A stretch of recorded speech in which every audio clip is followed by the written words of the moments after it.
All right, hi there. I'm still getting used to everything on this on Twitch, so forgive me for awkwardness and confusion on my second time ever doing this. Here, I'm trying to get things set up the way I want. Right now, I don't have any viewers, but I'm going to be posting this on YouTube. So, for everybody on YouTube, thank you for joining me.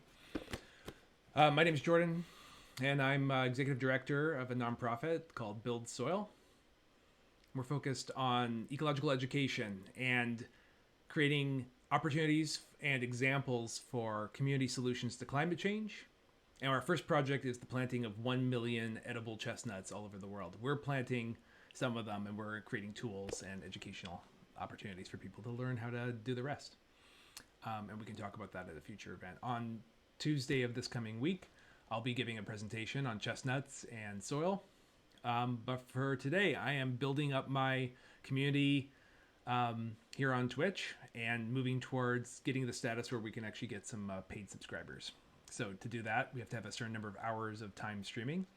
And so I thought it'd be fun to visit an old classic. So when I was a teenager, actually preteen, when I was a preteen, there was a video game out called SimEarth, which was the Maxis game, just by the same people who had done SimCity.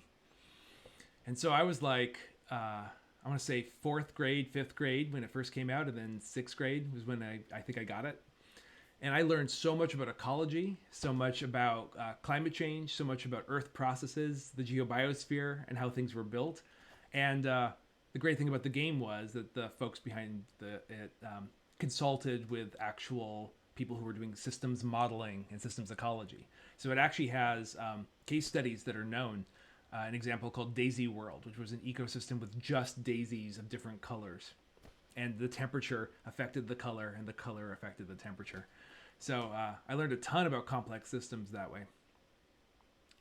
So I found out about a year ago that somebody had ported an example of it over to over to the Internet Archive. And I thought it'd be fun 25 years after playing it last time. I'm sure, and I didn't play it regularly for 30 years. I was like maybe 10 or 12 when I was playing it. So I wanted to give it a shot. We have one viewer. Thanks for tuning in. Oh, we've got a lot of viewers. Awesome. I'm happy everybody's here. Please feel free to say things in the chat. My goal here is to explore a video game I haven't looked at since I was a teenager, and I haven't played since I was a kid. But I know that it's going to be a really interesting way to prompt conversation. So let's talk ecology, let's talk gameplay, and also bear with me as I make a lot of mistakes. Okay. Happy everybody's here. If you're interested in donating, you're welcome to go down to the About below and make a donation. But we're trying to raise, we have about 12,300 still to raise for this month's expenses for the organization, which all go to tree care and our nursery space, and paying for staff that are helping build all the tools that we're going to be working with over the next couple of years. Okay, so let's get this set up. It's been fun watching people on Twitch. So I believe that I have this set up to capture this window.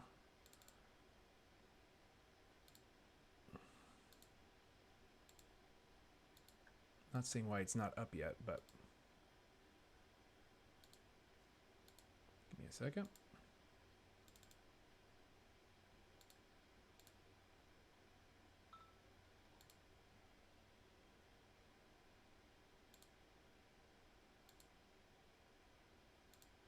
There we go.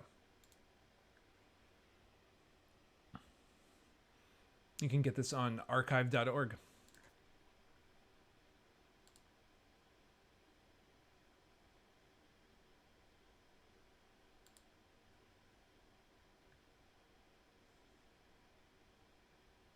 Now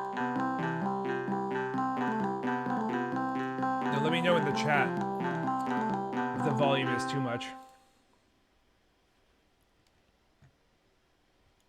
I'm actually going to set up my window, my volume.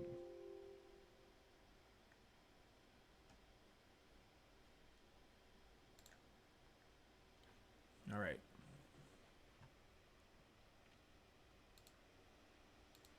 How's everybody doing today? Okay, welcome to SimEarth. This is the help window where you get useful information. Behind this is the map window showing you a typical planet. To get a closer view of this world, open the edit window, go to the Windows menu, and select editing.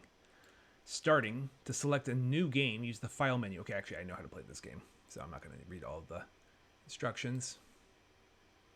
So here's the planet window, the terrain map. Here's the landscape itself. And we're going to go up and we're going to start a new landscape. So I think I want to start... It's going a little slow with the... okay, new planet. So normally with the game, you're supposed to look up things in the guide, but they've set it up so you don't have to actually answer any of the questions.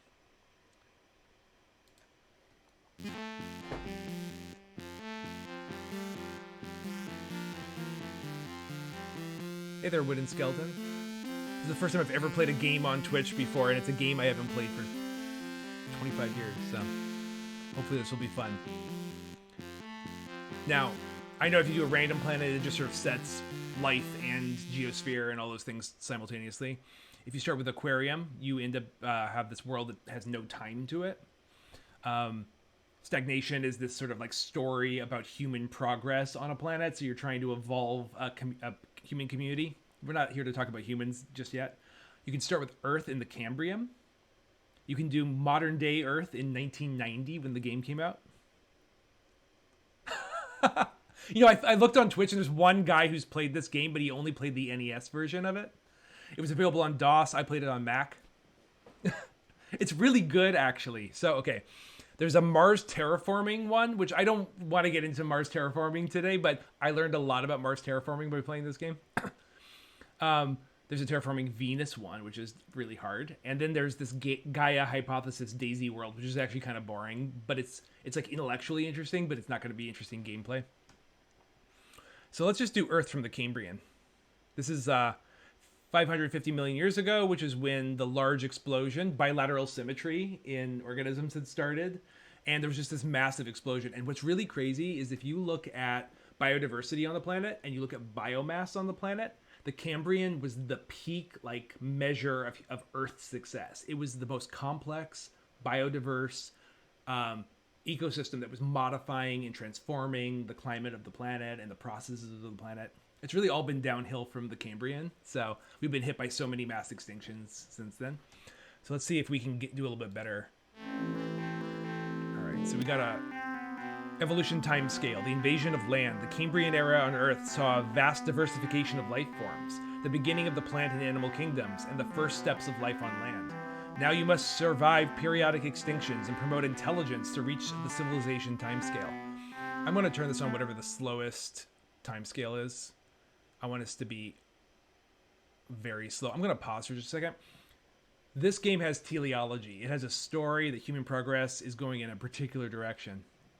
Hey! Now, I don't know how to say your name exactly. So, Hemmingbo and GF. I'm looking forward to having you around. Thank you. I haven't played this game for 25 years, like I was saying, so this is a new exploration for me. All right, so we're first in this Cambrian Earth scenario in the timescale of evolution. Problem, living in the past. This scenario takes place on Earth 550 million years ago, at the beginning of the Cambrian era. Life on Earth at that time was undergoing an explosion of diversification. Plants started moving onto land, followed by insects and other animals. In this scenario, the drift of the continents will follow the drift of Earth's continents. It starts with a supercontinent called Pangaea, which then splits apart into the ancient continents of Gondwanaland and Laurasia. Eventually, you will recognize the continents as we see them today. The pre-programmed drift will continue into the future following scientific predictions for about 200 million years. After that, the simulation takes over and controls the drift. Now, if you play this game from random, there's already plate tectonic processes that are going on. So you gotta, you can modify, you can actually control in the control panel the level of like crustal formation and the processes of mountain building and the balances of erosion. But this game, because I'm focused on the Cambrian, it sets the geology to be the geologic story of Earth for the last 550 million years. Your mission, help develop intelligent life while seeing instant replay of our planet's continental drift. Methods. On this one, You can just sit back and watch or get involved in every planetary process. The continents will drift whether or not life is around to see where they go. Beyond 220 million years in the future, the drift will drift from scientific predictions and will be at the whim of our simulation code. To see a real instant replay of the continental drift, click and hold the info box and slowly drag the mouse back and forth. Any changes you make to the continents by using events will disappear. The continental drifts will follow its pre-programmed path no matter what you do. So I can't fling a comet at the Earth and have it have repercussions in the long run. It will just have repercussions to the evolutionary processes of that, like, epoch. But if you play this game from a different time scale, or if you don't do it for an Earth scenario, you still get the options of doing things like blasting the planet with comets or ice meteors. On the Mars one, you can change the structure of the shape of Mars and add ice and add all these processes in order to, bring about terraforming, that kind of thing. Notes, try to develop intelligent civilization in your sentient species just as the continents reach the stage on modern Earth. See if you can create an Earth with intelligent dinosaurs. All right, well, we'll see about that. I personally am not into teleological meta-narratives, but I'm excited to see where we go with this one. So let's turn on this Earth and see where we go. I'm going to do slow.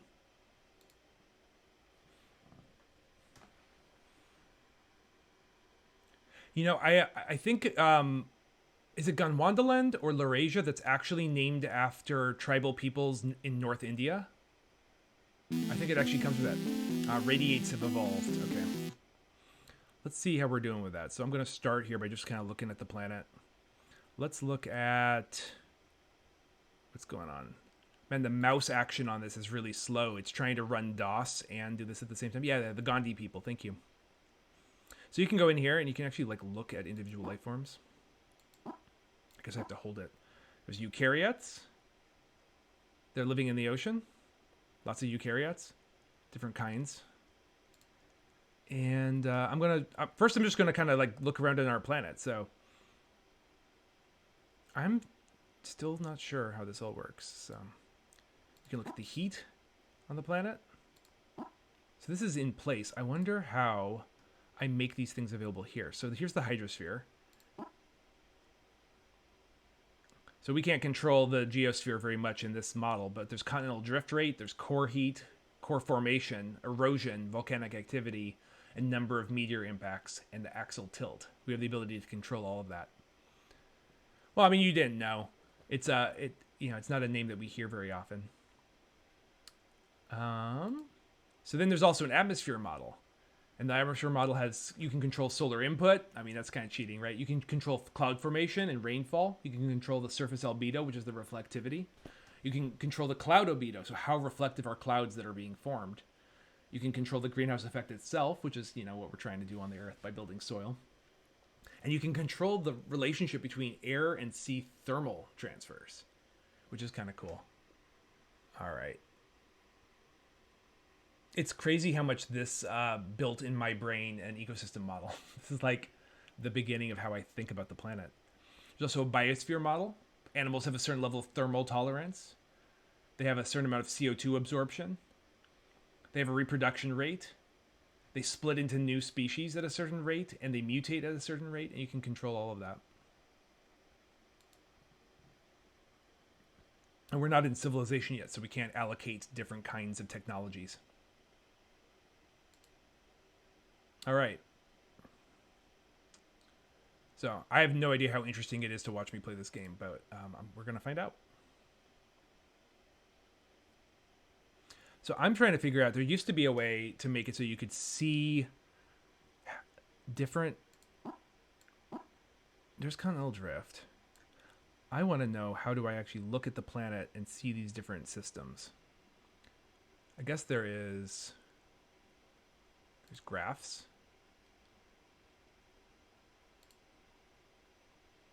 Right now we got a ton of nitrogen, oxygen, water vapor.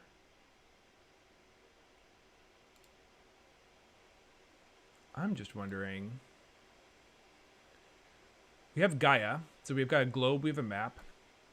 So Gaia here tells us how the state of the Earth processes and how they're doing.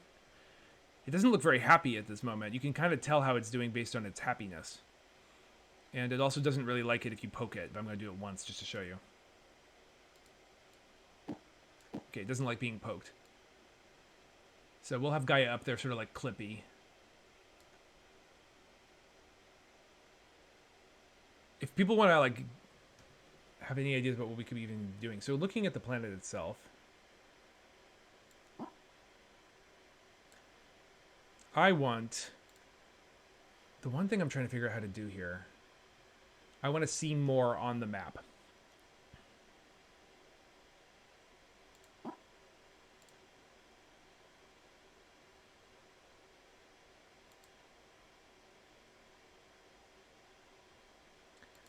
Yeah, sorry about this. I actually feel like this is a very simple thing to be able to do, but we can go in here and let's just start playing with the game and see what we can do. So we actually have the ability, if we wanted to just drop these things on the planet. I mean, it was like SimEarth, you know, or it was like Sim City. It was sort of was marketed for kids. Maybe meant to be educational, but I don't think in 1990 a game like this was really for, you know, adult gamers. Yeah, so the dinosaur, we'll get there. Let's evolve some dinosaurs. We'll make that the goal. Now, I want to see. I want some data. That's the thing I'm having trouble with. All right, let's start by just actually preparing the biosphere a little bit. So I want to go around.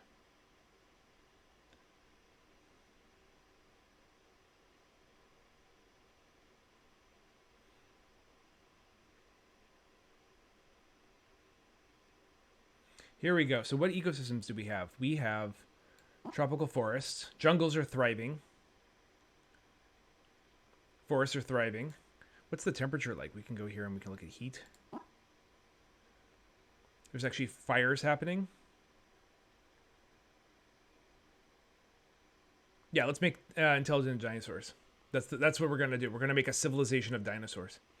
But right now we're in the Cambrian, so really there's very little life happening. So what we want to do is we want to create conditions that are really nice for life.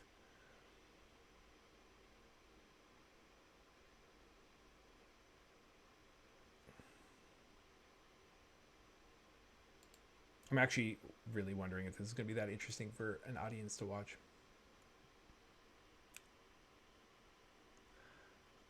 We can do a couple things though. Let's speed up some of these processes. Let's see if we can get some arthropods around. Alright,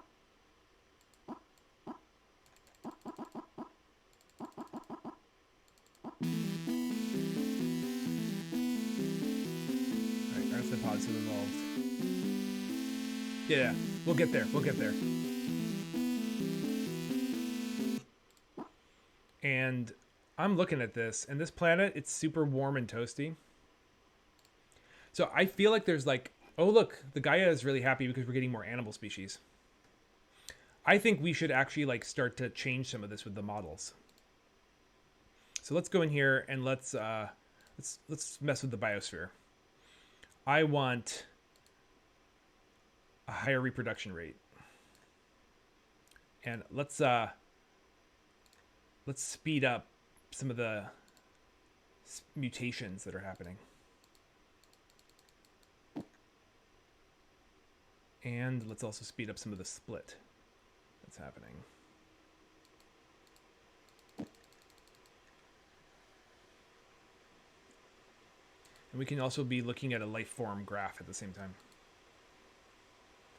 And you should hear my computer just chugging, trying to stream and process this DOS program at the same time. All right, the planet is still really like early life forms. So this part can go, this part can go a little slow. The planet is actually cooling down quite a bit right now. And I'm wondering why. So let's look at,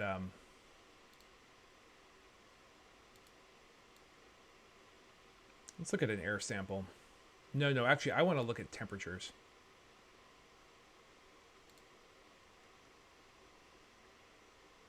So if you look at this, the planet is starting to become mostly grasslands.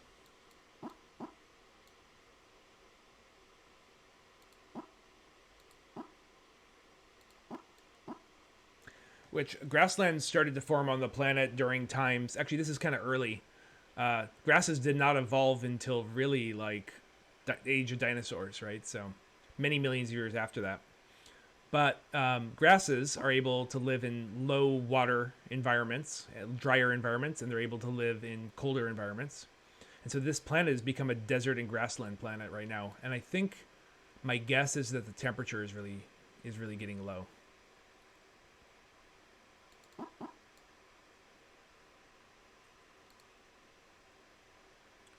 Earth seems kind of stressed out. I'm not sure. Oh, mollusks just showed up. There's lots of mollusks. All right, I want the temperature of the planet. Okay, this is going to get boring if I can't figure out how to show. Does it mean I've built soil? Maybe. I actually don't know if this game does a great job of showing soil building. Here's what I'm trying to figure out, though. You are supposed to be able to see the planet colored by its conditions, and I just want to make sure that I'm doing that correctly. Map window, title bar, map display.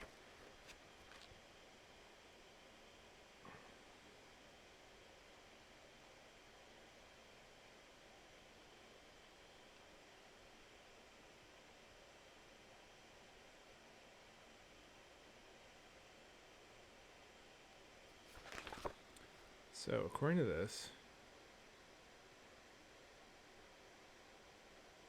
it is getting hot. I'm having trouble looking at where these... There's a drift map. There's a global layers map.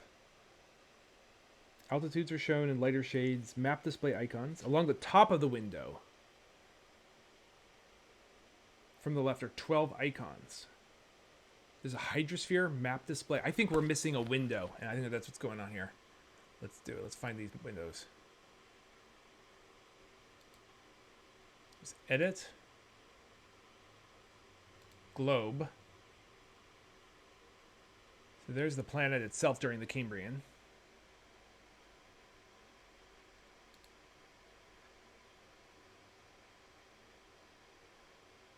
Yeah, there's like actually something missing from the control panel, and I'm trying to figure out how we... This might be boring without this.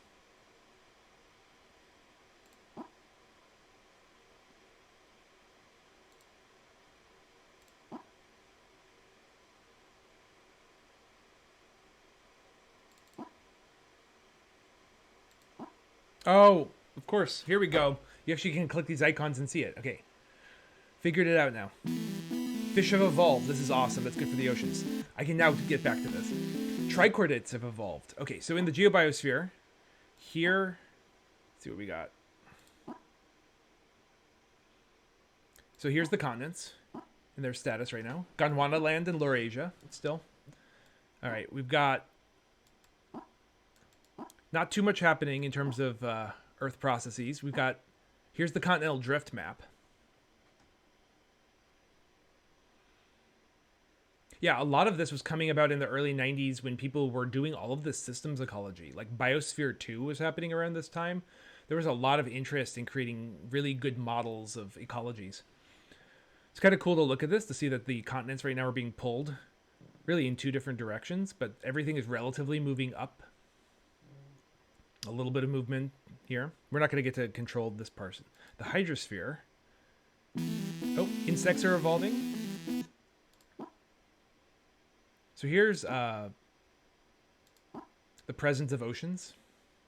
And here's ocean temperatures. So what is sea temperature like in the middle? What's the range of sea temperatures right here?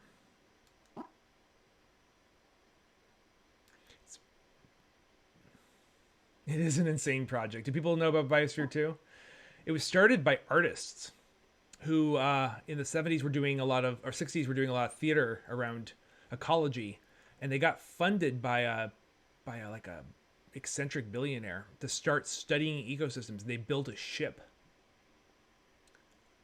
All right, things are pretty hot on the planet right now. I want to cool things down a little bit. I feel like a hot planet is probably good right now as long as things aren't too cooked, and I don't know what the limits are. Biosphere 2 didn't fail. It's still running. It's actually running, doing tons of experiments. I have a friend who's doing... Okay, planet's overheating. We got to work on this. So here's what I'm going to do. I think we need to actually start increasing CO2 absorption. Oh, that's thermal tolerance. Well, we definitely want animals to be able to handle. So we're going to increase CO2 absorption.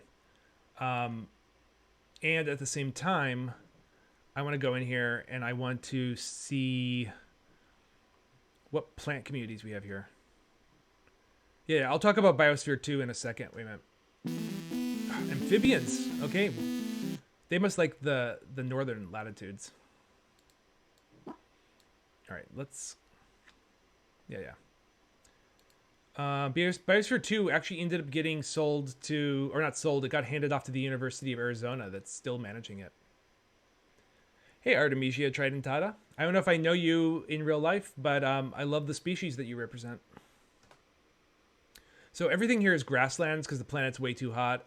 Grasses are going to do an okay job of regulating that, but reptiles are already evolving. We're at 22.7. Okay, we're actually getting into present times. But did I move this to too fast of speed? Like, not much time has happened, so okay. Let's slow this down. I love it. I used to go and spend time in the high deserts of eastern Washington. Lots and lots of Artemisia tridentata and other, and biscuit root, Asalma rhiza. Artemisia tridentata, it's a sagebrush. Yeah, I used to go to Sun Lake State Park for botany class. Look at this. This is cool. This is the carnivorous plants are evolving. If you want to see what's going on biologically, because we're no longer overheating, I probably overdid that. This is a planet full. So maybe I actually made it a little too cold. Let's bring the CO2 absorption back down to moderate levels. We're freezing the planet, creating an ice age. What? It's overheating? I don't understand why it's overheating so quickly.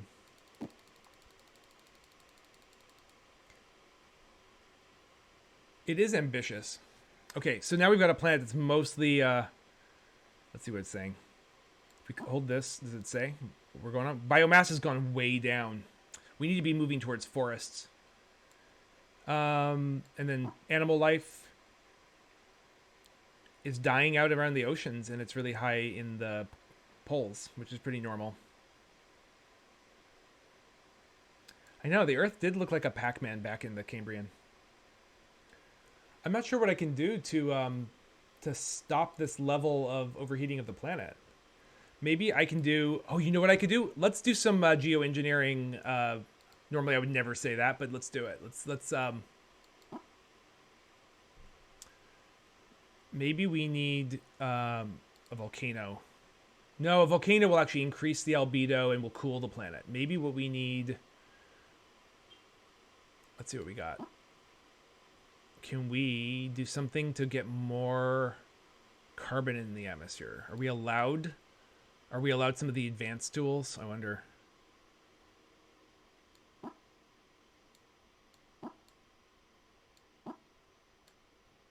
No, they've locked out. Wait. Maybe we can do a CO2 generator. Do I want more CO2? No, I want less CO2. We have an oxygenator. We have a biome factory. An N2 generator, an ice meteor. I'm trying to think what we could do to actually bring the temperature of the planet down. This is always the fight in this game. The Earth is always overheating. But it seems like it's back to being a little better now. So what I want to do is I actually want to start... I want more forests.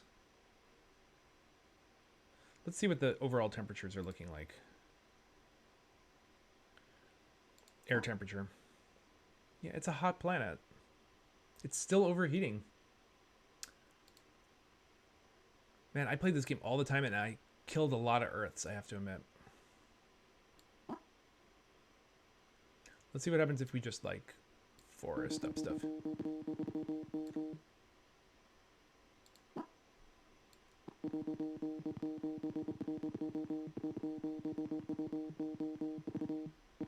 Especially these, like, upper...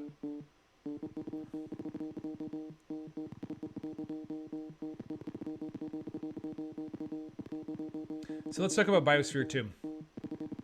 So in the 60s, this group of artists and theater people got together, and they were, they were eccentric, but they were very focused on art that would be also connected with knowledge, and they were also engineers and scientists. And so they built a ship, this like giant ship, and they sailed all over the world doing projects, construction, restoration, ecology. And after they'd done that for years, they were asked if they had any other visions, and they said, we want to build a scale model of the biospheres of the planet. And so they did. They designed this whole system. And one thing is that in order to get it paid for, it was a lot of really weird people. It was people who wanted to talk about the... So this is something I'm doing right now, is I'm actually thinking about forests in the colder regions, because this is a planet that's temperature regime is a lot more like what we were like during like the Eocene. And during those kinds of epochs, you end up having forests in the northern areas, and it's actually one thing that's a little wrong here, is that often deserts and grasslands don't show up on hot Earth. They show up on cold Earth because it changes the water cycle.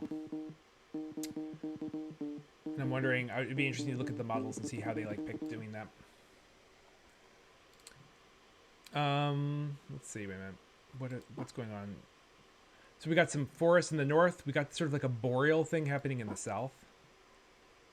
It goes straight from, well, it's not boreal, it's actually tropical. Okay, it goes straight from the tropics. I want some more temperate hardwoods. This is the equivalent of like plant chestnuts and oaks. Araucaria. Pine. It's funny because those actually probably belong even further to the poles. Maybe I can get those going on some of these islands. So Biosphere 2 was like kind of crazy, but they were having a marketing issue. Why was this project being designed? Well, for them, it was studying the Earth's ecosystems, and there was all these questions that people had, but we weren't really able to ask, like, did we understand the planet well enough? And a lot of people don't know that in the 60s and 70s, there was a huge amount of funding of ecology that happened through organizations like NASA. Planet's overheating again. Constant problem on this planet. You know what? I'm going to go with actually increasing the biomass. This model appears to be thinking that forests are better biomass than grasslands, which I disagree with. But let's just junglify the planet.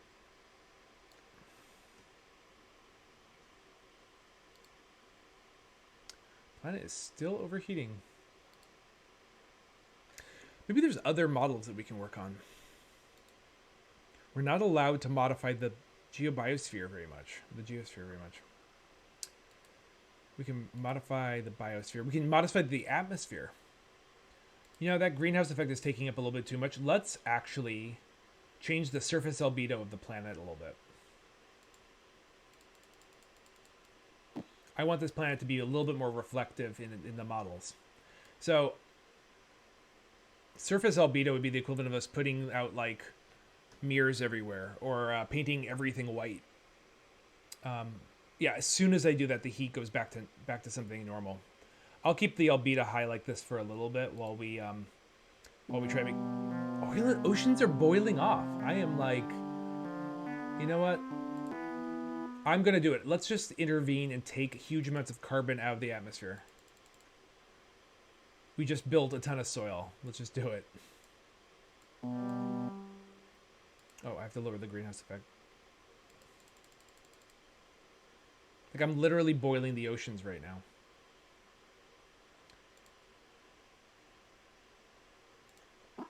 Look how hot the planet is.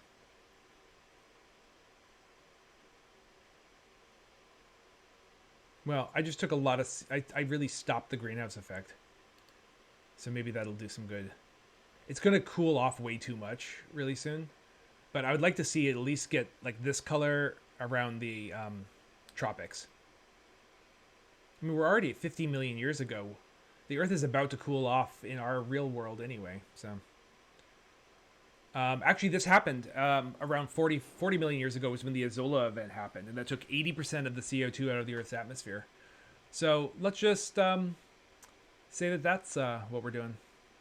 We just allowed Azola to form.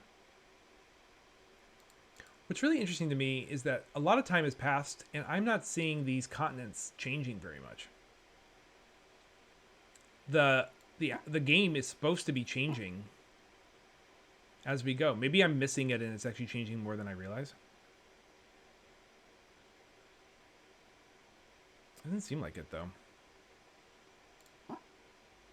It's a little different, I guess. I'm curious why it looks like this at 55. So we were talking about Biosphere 2, right? So the Biosphere 2 people, their marketing division got really focused on what's the deal. So they were saying, okay, we're designing this so we can create colonies in space. That was the story, but really they were like trying to study the planet. Is it? Yeah, but it's 57 million years. Doesn't it say? Oh, I see what's happening. This is progress. That's why I was so confused. Okay. We're good then. It's relative date rather than absolute date. If I go to absolute date, what does it do? No, it's the same.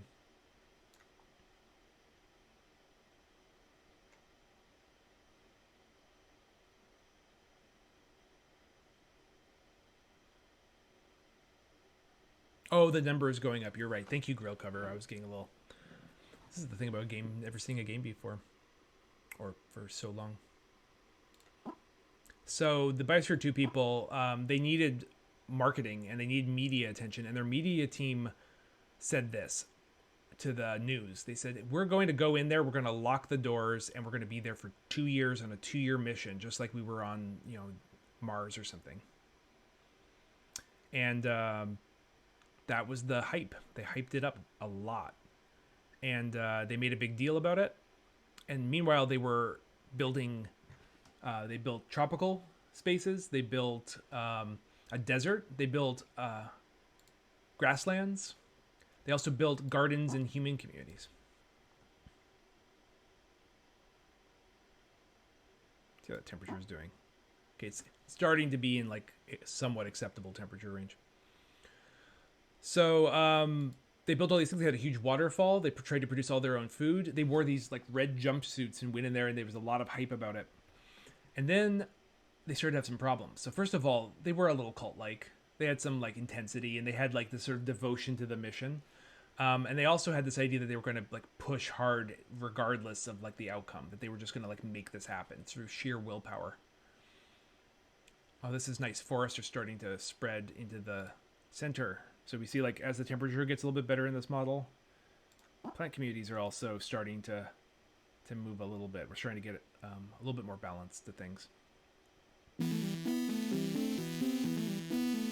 Dinosaurs evolve fast on this planet. This happens. You know what's happening? Oh, this is because I fucked with the... Excuse me. This is because I messed with the species model. Oh, I really like sped up evolution too much. Let's lower the mutation rate a little bit. Now we have dinosaurs. We have time. We can make a civilized dinosaur species. Let's take the split rate down. We don't need new genera constantly. This explains it. I was playing so much with reproduction and mutation that we got too far ahead of ourselves. But let's look at some of these dinos. So here's the thing. They started having oxygen levels dropping and CO2 levels going up way too high. And that wasn't good. So it got really bad. Their oxygen breathing was going bad. They were having trouble functioning. And they had a medical emergency, and it turned out that somebody used the medical emergency to grab some supplies.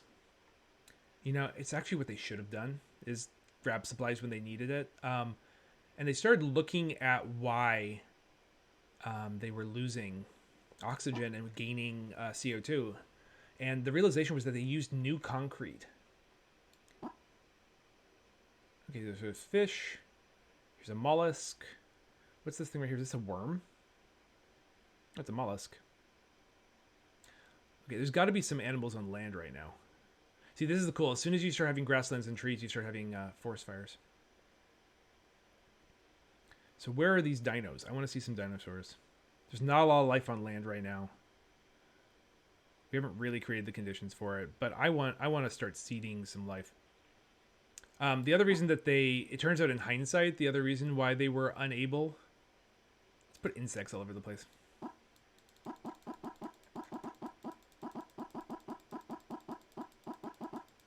So another reason that they were able to, or they dropped so much CO2, it turns out, is that they did not have a really accurate model for soils at the time, and they didn't predict the level of soil respiration. They built these incredible soils very quickly in their gardens and in the ecosystems, and all the plants were pumping carbon into the soils, but the soils were also breathing it back out because it was so warm and toasty, and they didn't have those right. So the oxygen levels were too low, the CO2 levels were too high, and people were actually having like sleeping problems. They were sleeping too much. And so they finally said, you know what, we're letting oxygen in. And they brought in oxygen. Mass extinctions are occurring. Why are there mass extinctions? You know, mass extinctions are super normal. But at the same time, it's like when this computer game starts to freak out about it. Here's some tree mollusks. These are mollusks living in tropical forests. Amphibians living in a lot of different environments. What's this guy right over here? Is this a dino? Oh, look, there's some dinosaurs for the person that's really excited about that. There's some dinosaurs that are living in...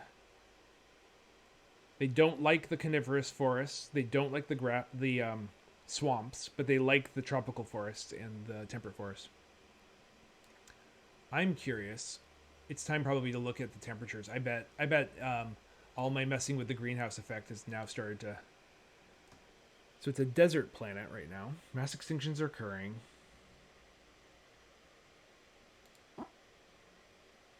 It's not that cold.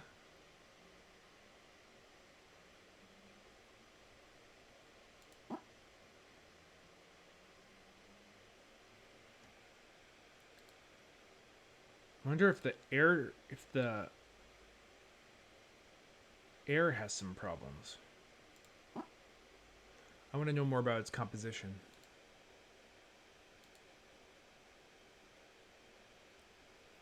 22% is not bad for oxygen. There's a lot of water vapor.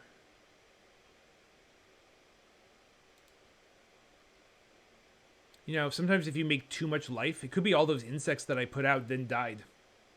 And the mass extinction is that it's telling me that I'm not supposed to put all those insects into that place yet. Sometimes the lesson of this game is don't force. No, there's a lot of insects. They're doing okay. How are they doing? Let's look at some. Let's look at a grasshopper. They're kind of neutral. They're not having a great time in the desert. They really are having a neutral time there.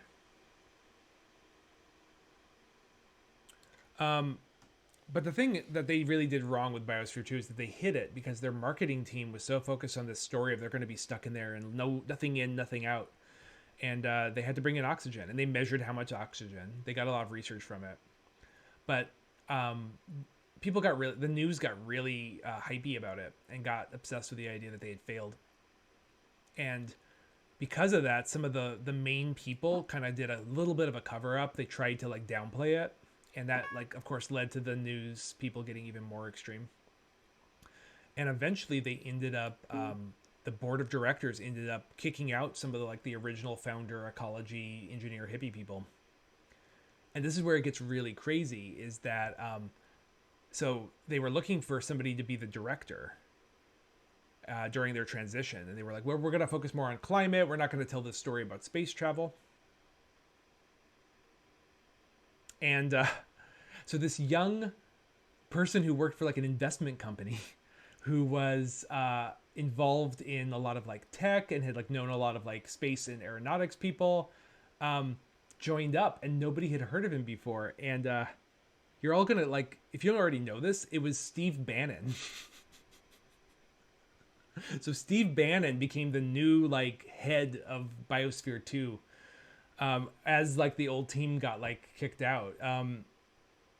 Yeah, Steve Bannon. You know what? Like, actually, wait a minute. Let's actually do this. Let's pause this game. I want you to see this. I'm going to actually put it on. Yeah, let's just take a second and appreciate this.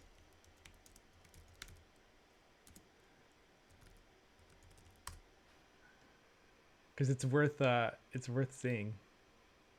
And I want to use that word, and I'm using it advisedly, Madam Chair. Empowering ordinary working Americans. Can you hear this okay? To get better jobs for themselves. Labor Secretary Robert Reich, later around 2:50 a.m. Eastern Time on C-SPAN. This is 1995. Last week, the C-SPAN school bus stopped in Oracle, Arizona, site of Biosphere 2. Sorry, it's a shaky video. Biosphere 2 was designed as a environmental lab that replicated to the degree one can replicate all the different ecosystems of the Earth. Such a cool and so project. it is it's been referred to in the past as a planet in a bottle. And whereas it's not a direct, does not directly replicate Earth, it's the closest thing we've ever come to having all the major biomes, all the ecosystems, plant species, animals, etc., that really try to make an analog for the planet Earth. The first mission was 2 years long, which most people remember as the people came in for 2 years, and it was a survival demonstration. Very successful, very heroic people. The second crew was 6.5 months. And now the mission that we're on now is really more of a real-time science. Bernd and the operations people and our engineers are bringing this up to a level of control that has a very tight bandwidth of being able to control the atmosphere and the water, all of that, so we can do long-term scientific experiments. Yeah, also just to add to it, Biosphere 2 is much smaller than our planet, so all the systems here work on a much faster, more rapid time scale. The recycling, for example, is much faster from a molecule in the air going through the water back into the air, the cycle. So we are much, it's an accelerated cycle in terms of recycling, which gives you then the power to measure actually what happens, like air pollution, different CO2. You can measure here, instead of waiting generations, you can measure it within, a 6 month period or whatever time scale you take. What a lot of the scientists who are studying global change and studying the effects of greenhouse gases, many of them feel that the Earth's atmosphere in 100 years is what the Biosphere 2's atmosphere is today. We have extraordinarily high CO2, we have very high nitrous oxide, we have high methane, and we have lower oxygen content. And so the power of this place is allowing those scientists who are really involved in the study of global change, and which in the outside world of Biosphere 1 really have to work with just computer simulation. This actually allows them to study and monitor the impact of enhanced CO2 and other greenhouse gases on humans, plants, and animals. Okay, so to understand this, you have to understand that, like, in the world of ecological design, there are people from all sides. Like, a lot of what we know about ecology becomes because of massive funding that happened when NASA realized that we didn't know anything about what actually supports a human being when they go into space. So we had to understand, like, what is the full system that humans are part of. And so in the in the late 60s, early 70s, there was this boom in ecology because we needed to understand, like, oh, I guess human beings can't just, like, live in a little thing in space without thinking about oxygen regulation and nitrogen and, like, the kinds of, like, foods that we use in nutrition. And so there was all this study that was happening of it. But by the time of the 90s, we were interested in global climate change, we were interested in environmental destruction, and there were definitely those in the world who were very interested in also their particular, say, racial demographic or their particular economic bracket surviving catastrophic change. And so spaces like Biosphere 2 became conflict spaces. Is this going to be a bunch of well-meaning, like, ecology-minded, earth-saving, Gaia-oriented people, or is this going to be a space of people, like, trying to figure out what's happening, and can we actually build domed cities on a dying Earth, or can we build underground bunkers and have closed system ecologies and that kind of thing? Yeah, so the thing about Biosphere 2 now is that it actually continued, right? Bannon got into huge controversy. There were allegations of sexual harassment on his part. Like, there was a lot of, like, financial issues. Oh yeah. Bannon's the latest. When I used to teach permaculture, I would give a lesson on what I basically said, like, okay, don't think ecology and ecological design is only the domain of, like, the good. And I I would introduce the concept of Sith permaculture, and I think we have to watch out for the Sith permaculturalists. So now Biosphere 2, like, it kind of like went through this crazy period after he got fired, and then it became a place of study. So by the 2000s, I had friends who were working at Biosphere 2. I've never visited. I had a friend who worked in the tropical rainforest. I wonder if they have any images specifically of it. So they were constructing a rainforest. And yeah, here's some Biosphere rainforest images. Hope we can get a good quality picture. In the middle of the Sonoran Desert, there's a tropical rainforest. Better quality This- than that. This living laboratory includes 90 species of plants, So I have a friend a who worked in waterfall this, and pond, and they were constantly going back and and an forth between artificial the real mountain. rainforests of like the planet and this rainforest, and they were we can constantly control the asking temperature, questions. Is our model humidity, performing and the way we CO2 think levels. those rainforests out there work? We and can going measure back the and forth between photosynthesis them. rate of plants. So it's a way to actually do real experiments in, do we understand We enough can about simulate how a drought the world works? or induce rain. Yeah, they can simulate droughts, they can run things through cycles. So this allows for incredible experimentation of All of a this biosphere. allows us to better understand rainforests on the Earth and predict how they'll be affected by environmental changes. Immerse yourself in Biosphere 2. Visit today for one of our amazing tours. All right, so that's just like a couple For more nice- information, go nice to images. biosphere2.org. So this issue of like simulation versus reality, I think has been kind of Since the dawn of humanity, we've had a complex relationship with nature. All right, We're I obviously actually want to watch these people talk. years. All their food, water, and amenities had to be obtained from the habitats inside the biosphere. They were to have no direct contact Well, you get the idea of it. Let's actually play with our own biosphere. So back to this game. Nope.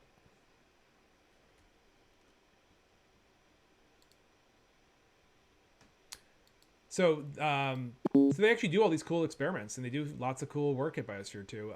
Now they moved. They were sort of having financial problems about 10 years ago, I think. And they ended up...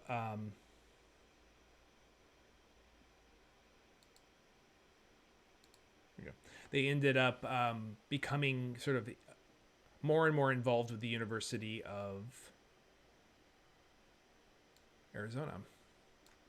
And I believe that they're now housed within that. Like that's actually part of they're funded by that now. And they're continuing to do cool research. I've always wanted to visit. Maybe someday I'll get to. So how are we on the planet? We have a pretty low greenhouse effect still. We wanted the temperature pretty low. Good morning. So I'm just teaching myself how to play this game that I got into 25 years ago, which is all of these different systems of the Earth. And we're talking about Biosphere 2 because it's a good example of similar systems. So we have a lot of rainfall. The planet is still kind of hot. I'm curious if we're going to start getting some ice formation somewhere. So let's look and see what the biology is doing right now. You know, we're starting to get...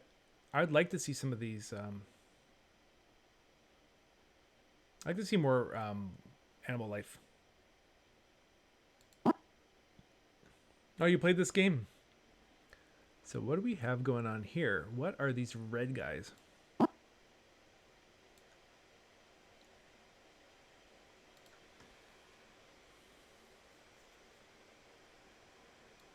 It's amazing how slow this game is trying to emulate DOS at the same time as streaming.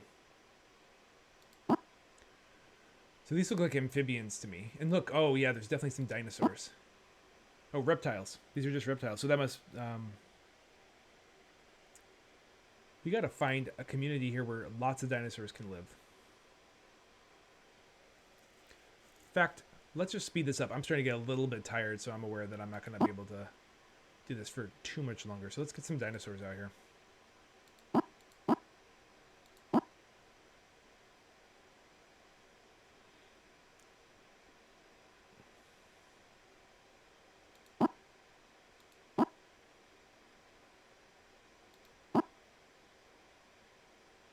And I'm also, just for the purposes of our game, Hey, it was really nice to have you hang out. Most of the time, I'm going to be talking about more complicated issues and not just playing old games, but this is such a fun way to pass the time. So, thanks, Sketch Sardine.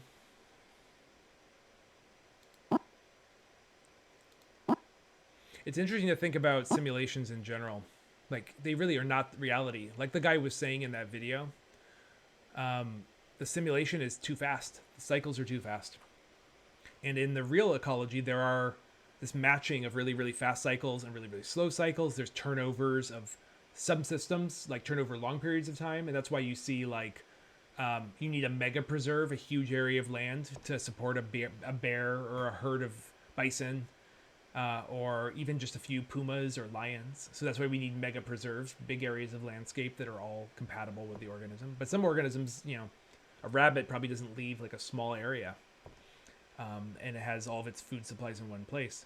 And it has a very fast, rapid life cycle. So a system like Biosphere 2, you really can't have all the same things going on, right? Like the difference between the very biggest and the very smallest is not that you know, there's only a few scales of size. So it does have some things that are a little different. It's sort of squashed. And the turnover rates can also do this thing where when you have big slow processes of nature matching and syncing with smaller processes, there's sort of a natural rhythm, like a beat that happens. But if you get scaling, so their aspects of an ecosystem are closer and closer, you end up having it so that they're interfering with each other, and there's more of like a disturbance regime kind of emerging from that, if that makes sense. And then a game like this, where literally like we're poking and prodding with the tuning of these systems. Obviously, with a real planet, there isn't one person, one being that's just like having to be like, oh, you know, oh, the temperature is rising, I better like work with the albedo. And at the same time, even though the planet itself, the Gaia effect ends up being sort of like kind of a mixed bag. Like as we actually look at ecosystems, they're as liable to tear themselves apart as they are to form complexity. Hey, Weaponized Discourse, we're playing an old 90s video game about ecosystems and systems models. And we just talked about Biosphere 2 and did a little interlude looking at Steve Bannon's involvement in it. But mostly from the idea that so many people are trying over the last, 100 years to come up with predictive models for describing the world. It's interesting to think about this stuff.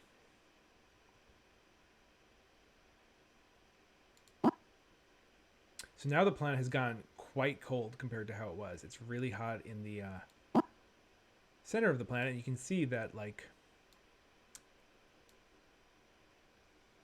there are tropical forests now around these regions, and as you go north, you get into grasslands. No ice in the poles yet. And it's kind of cool to see how things are arranged. We're starting to get into something that's looking a little bit like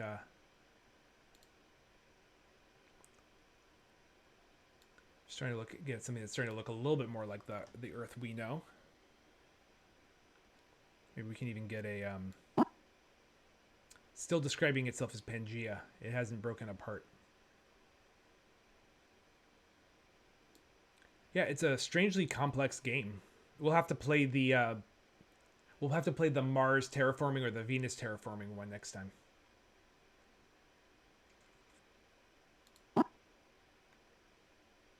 So just out of curiosity, is this actually interesting to watch? Somebody just poking around and trying to look at a planet and keep it alive. Imagine oh, avians just evolved. We have birds. So where are all these guys? We have some dinosaurs. You don't get avians until you have dinosaurs, so I probably caused that.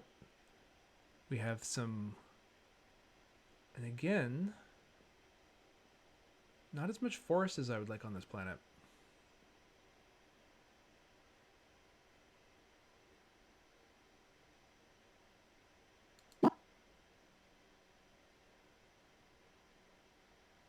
Oh, are you playing this at the same time, Artemisia?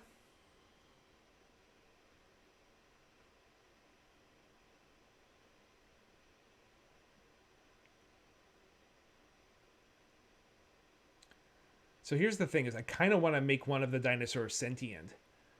I don't know if this planet is stable enough to support a sentient life, but I kind of want to. Yeah, that's the version of the game I'm playing.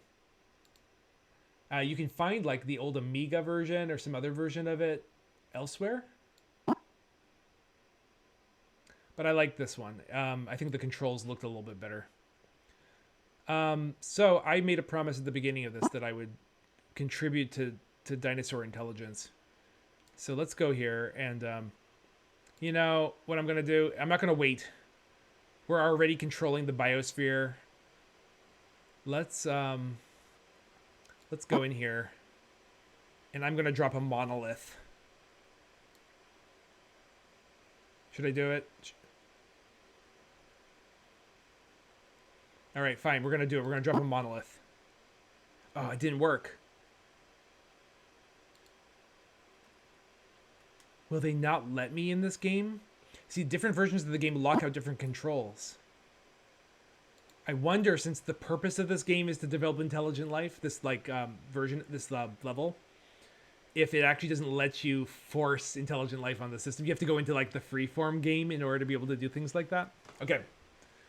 But we have some cool birds. Yeah, I think we're locked out from doing a lot of the like big interventions. Otherwise, we could do things like put in a biome factory. Oh, we can do that though. I can actually put in a biome factory. That's good when you don't have... Oh, come on. Space Odyssey's 1960s. And this is 1990.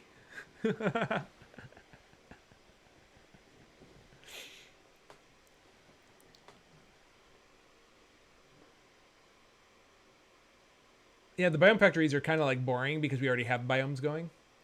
But on the terraforming ones, they can pump out forest really fast. Now, temperature of the planet. You know, I'm wondering how Gaia feels right now. Kind of always looks a little stressed out. I feel like that Gaia never looks that happy. I know space. That movie is so crazy modern. That's why they thought he faked the moon landing.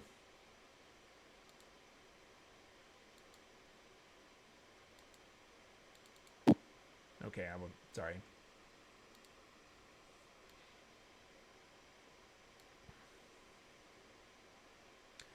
We should probably just check in on our controls and see what we have going on. Looks just like no greenhouse effect going on right now. Where are we? We're at 198 million years. You know, the fact is that audio and visual technology really was like peak in the 60s. And quality has actually gone down. It's just that like television level was really low in the 60s. Like the tech was there.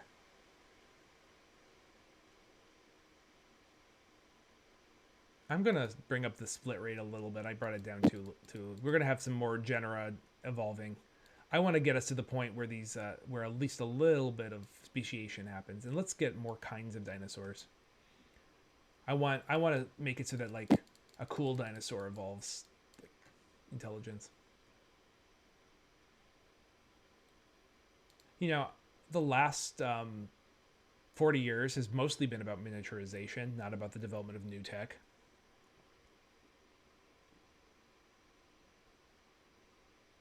Yeah, the 60s just like, and also just like, I mean, think about like the recording tech that you hear in the 60s, like all the bands, like the crispness of those recordings. Okay, I don't get to control the geosphere in this game, in this version. We have low greenhouse gas. I kind of wonder if this game sets the greenhouse effect too high so that you have to make the conscious decision to bring it down.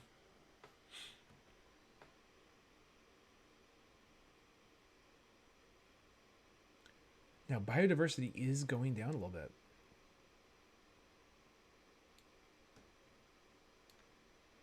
Yeah, and that's why, like, you know, like the new versions of the Star Wars movies, when they added CGI in the middle of them, it like went from being bizarrely like realistic to being clearly a cartoon character showing up in the background.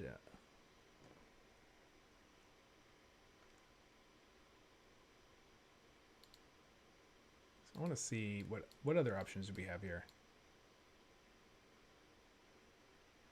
Hey, we can do some like. It's interesting that we haven't been hearing very much music. So I want.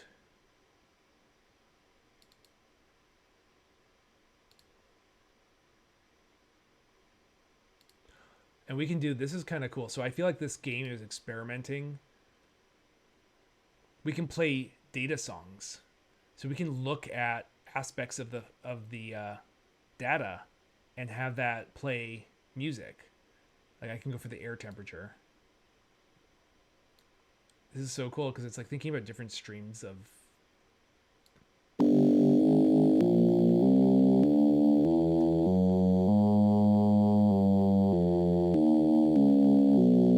So pretty low temperatures. Imagine if, like, I don't know, we all had sort of audio data about the state of the ecosystem or the state of the Earth's temperature. You know, like those knitted scarves that show color change. I feel like we could be using a lot of different kinds of senses.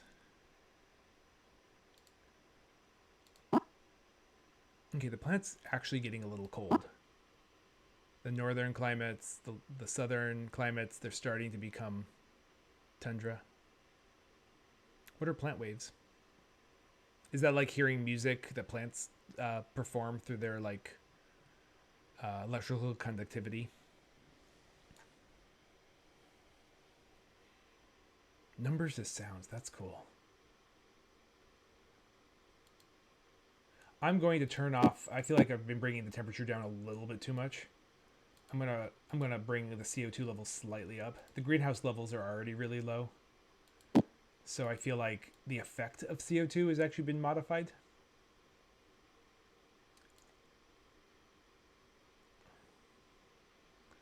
Yeah, that's cool. I do wonder if electrical conductivity, what that actually is measuring. Like there was that guy in the 60s that was convinced that that plants were psychic, and he used sort of the same kinds of like electrical conductivity measurements to prove that he could attune himself with plants, and then if he hurt himself, the plants would also show similar, like the plant would know like when he was hurt. That was the claim. And I gotta say, I'm skeptical. But then it makes me wonder, what is it measuring? Like what actually is conductivity measurement? Maybe the level of sugars in the plant? But like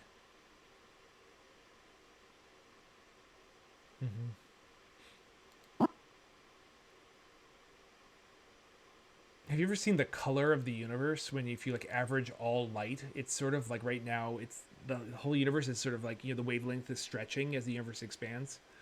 And it's like a kind of a mauve color. It's like pinkish mauve.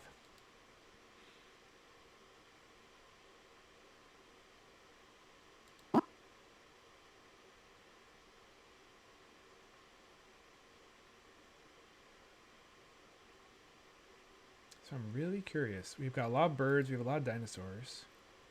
Why don't we get to make these?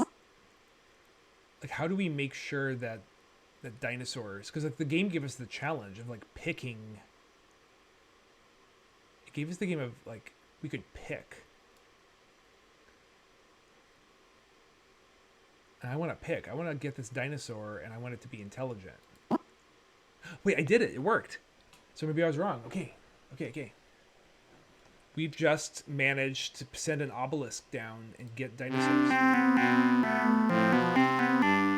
Alright, we did it. The evolution of intelligent life has brought you to the civilization timescale. Gaia begins to achieve consciousness. Now you must spread your civilization across the planet and advance technology. Thank you. There's so much teleology in this game. The dawn of the Industrial Revolution will bring you into the technology timescale. I know, I just like kind of cheated with my obelisk. Yeah, dinosaurs are now sentient. We did it. Dinosaurs are now sentient. Alright, what are they up to? Do you see it? It has some sort of tool. I want to know more. The only problem is if we did not do this right, it's too fast. It's too fast. Never mind. We gotta figure out what we gotta do to make the planet a little bit more conductive for them. Atmosphere temperatures, they look pretty normal for like what we're used to. Ocean temperatures are pretty normal. We got forests in a lot of different parts of the world. We got the continents starting to separate from each other. Mass extinctions are occurring, so there is something going on. Let's just keep looking. Diversity is kind of normal. Civilization's doing nothing. What is going on in terms of sea temperature starting to go up a little bit? Atmospheric temperature went up. This is because I lowered the amount of CO2 sequestration. But I really wanted to. If temperatures go up in this model, it seems like looks like oceans are sort of dropping, but forests are expanding. So I think it's actually good that we're heating up the planet slightly. Yeah, look at this. There's tons of tropics. I feel like a great. It's a bit loud. Okay, let me modify the. I have the power to change that. The game sound versus my sound. Is that what you're saying, Andre? Andrej?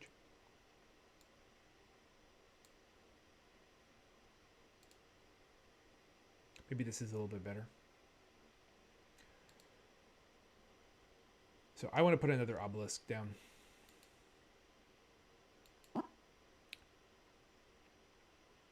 Monolith, I guess. Oh, no, wait. I don't want a CO2 generator.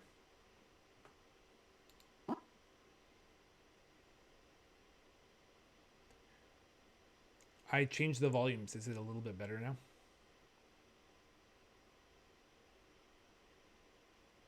Cool. I'm still learning the ropes on this thing. This is why I'm playing this game. Okay, I'm just gonna keep giving them the opportunity to evolve until something shows up. Is that a little bit better volume-wise than it was before? All right, so we have stone tools now. That's good. You know, learning how to use these threads. Okay, so now we've got a planet where we've got these intelligent dinosaurs, and hopefully they can keep spreading. In fact, I am going to help. Oh no, there's war. There's too much conflict. All right. I am going to make sure that there's enough Stone Age dinosaurs around that we can't have a full extinction of the species. Or of the, like... Yeah. Let's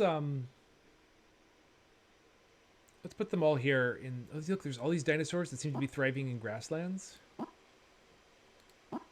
And there's ones that seem to be thriving in the forests.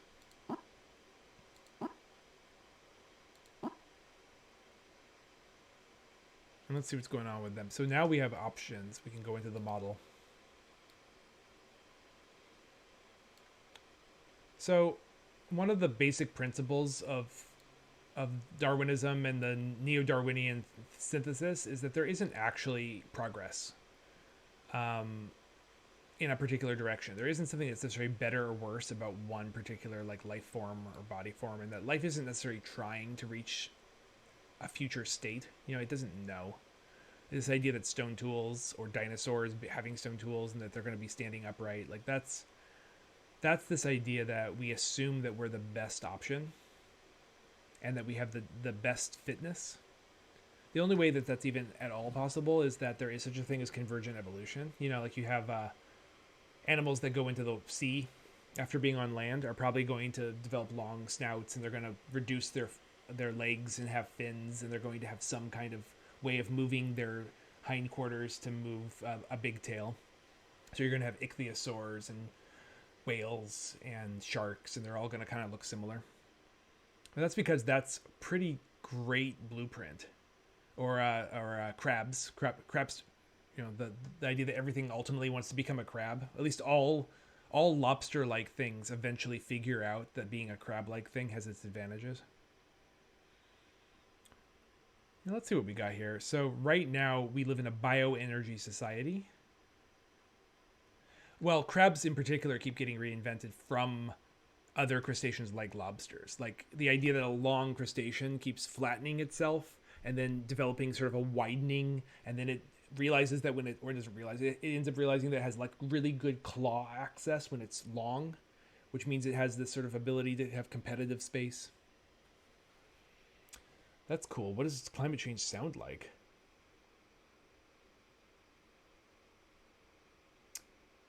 So right now the society is mostly bioenergy, and I feel pretty good about that. So this is interesting. So this, again, with this teleology, advancement slow. Yeah, this game is pushing a very particular worldview around like where we're supposed to head and what we're supposed to do. Science needs energy. Well, you could argue, there's a lot of good work happening right now in Australia where people are finally admitting that Aboriginal science is like completely advanced. That First Peoples have been working a long time at deductive reasoning. And if you actually asked any Native folks, they'd be like, yeah, no, of course we have been. But the idea that Western science, which is a very slow process, has managed to catch up to that question of like, have people who have lived in places for aeons like had questions and then answered those questions and then developed knowledge over time. A lot of Western science came about through the translation of scientific documents, but also oral traditions from places like India, where literally they've memorized mathematical texts, for thousands of years. And then finally, that gets translated into Latin and into English. And that's when it gets invented. So we're putting a little bit of energy into science right now. The society has a little bit of hydrogeo. I'm wondering how they think about that, like energy investment into solar, wind, hydrogeo. Is that just literally like plants?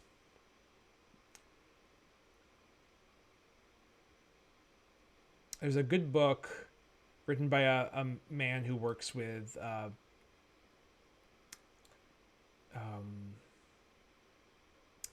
are they called? The folks in Central Africa who are still hunter-gatherers. He works with hunter-gatherer communities, employing them for scientific research knowledge because they understand how to track animals better than any Western research scientists. And it's called Tracking in the Origins of Science, and it basically makes the case that hypothetical deductive reasoning is kind of a primary human skill. The ability to develop expertise that stores information based on a question process. And that process can be pretty rapid. Like we managed to, once we figured out sort of the basics of science in our culture, all the progress we've made in just a couple hundred years. Imagine thousands of years of that work. So I'm a little uncomfortable with games like this that sort of think human progress goes in a direction.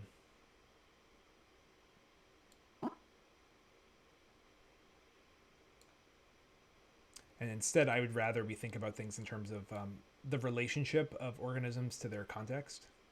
Because if earthworms pulled together an intelligence test, we would fail it. We don't know the first thing about navigating their world or responding in the ways that they need to. And it's incredible the technology that's developed by caddisflies and solitary bees and insects, spiders. There's forms of orb weavers that literally, they literally build a web and then they cut the web and use it as a net to hunt. It's incredible. Do I know Sid Meier's Alpha Centauri? No, I don't. Is that a sci-fi novel about Alpha Centauri?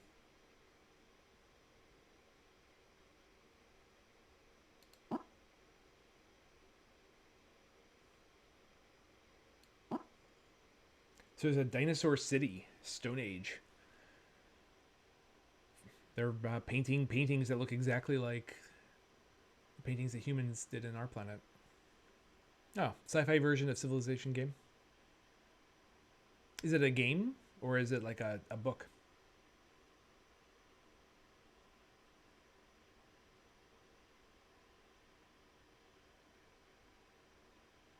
These dinosaurs seem pretty happy. We have lots of biospheres. It's a computer game. You know, I really haven't played that many. I'd be interested.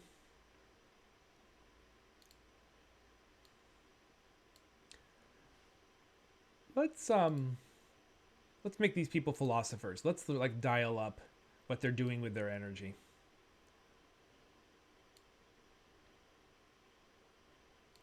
Lots of science, lots of philosophy. Agriculture is an interesting question. I would much rather that this game understood the difference between horticultural societies and grain agriculture. Art media is always important. That helps us communicate. I actually do not know what the model is in here. Like, there's no description of how these things relate to each other. It almost makes me feel like this civilization model is far more linear than the models like these. And don't you wish, like I wish that we had better understandings of the way the cultural process is. And the other thing about these is that these systems, they describe how they work as layers, right? So there's the atmosphere and there's the geosphere, there's the biology, there's the hydrology, and there's the civilization. But there isn't a lot of interplay between them. So like there isn't a lot going on here about like the role of civilization in the modification of the atmosphere or the modification of the biology, or the biology's direct relationship with the atmosphere, though there are a few little spots in that.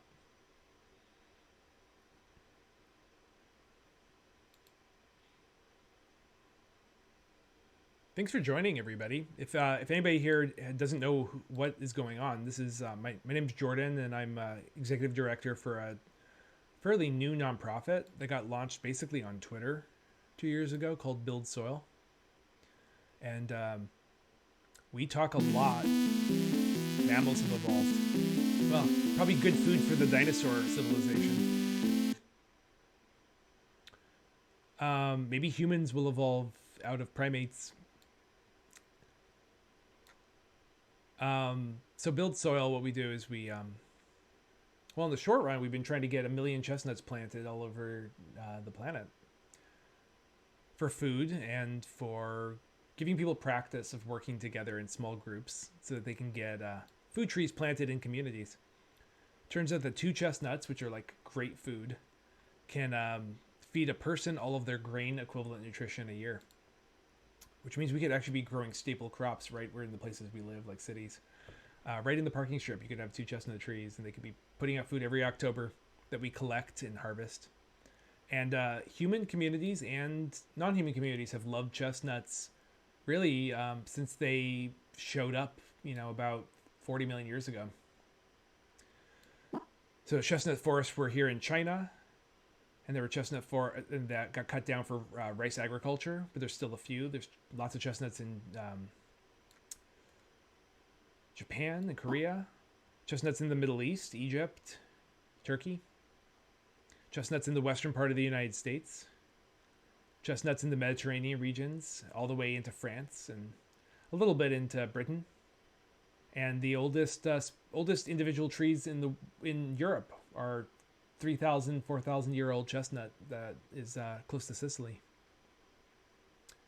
So that's the work that we do. And then we do other work, which is mostly about teaching that soil is this fast track system that we have the ability to actually modify through the design of land and the design of water and the design of our built environment and communities. You get those things right, and you get a lot of other things right.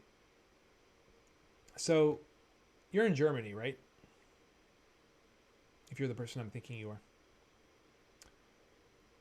How is German chestnut culture like these days? Is there a cultural practice of chestnuts, or is it just sort of an oddity?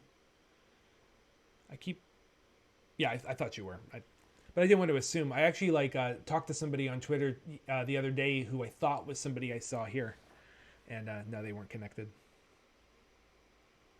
I figure with 17,000 people following, there's got to be some...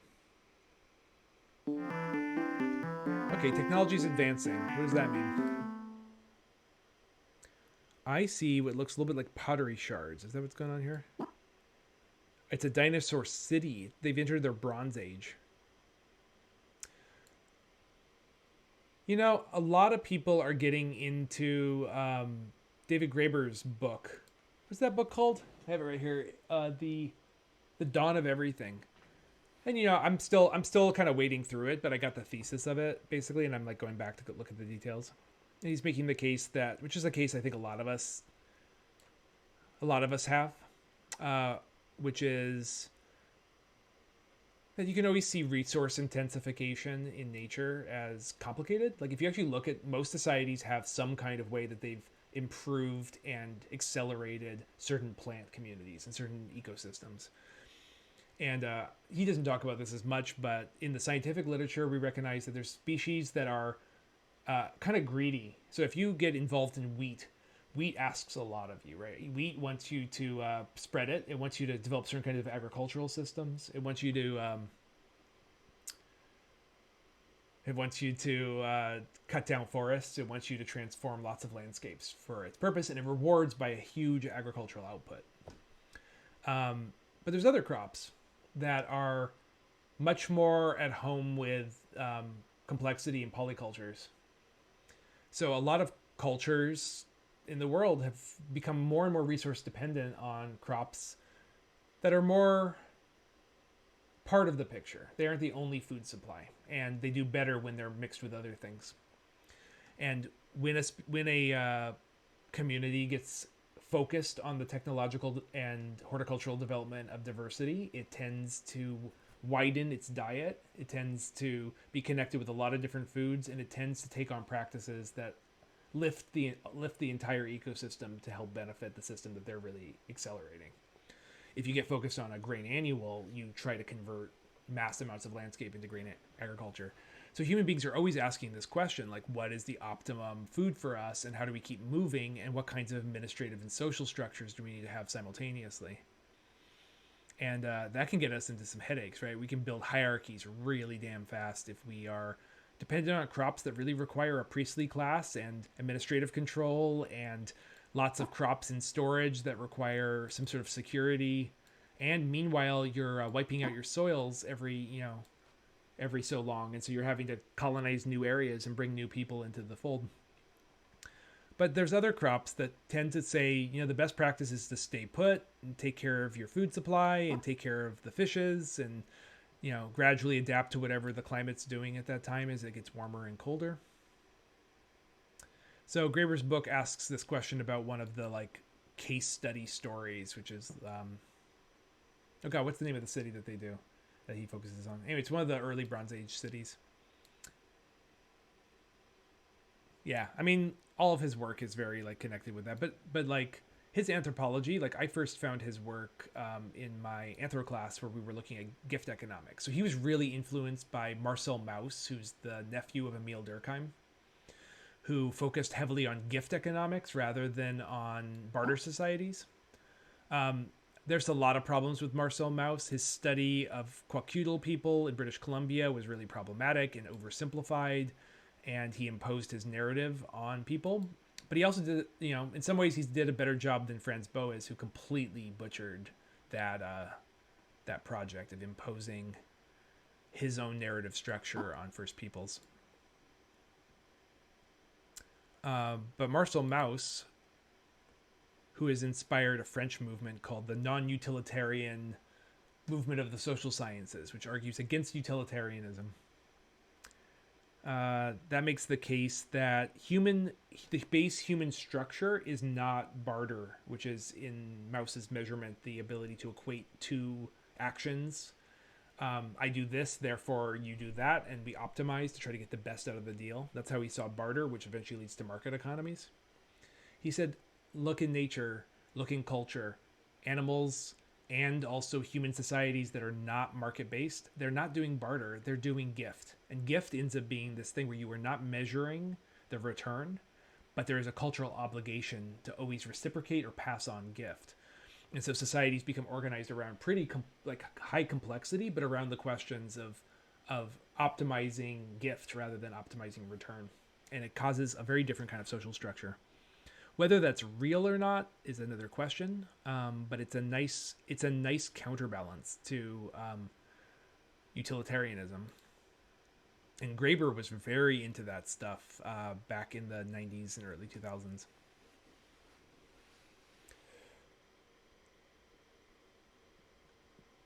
Where are we? We're actually like now. Like, look at this. We got basically a modern Earth. I wonder what this looks like in real life. And we got how are we doing civilization wise? We got all these different mammals. That looks like a tiger. Can you give me the title of that? I don't know the book.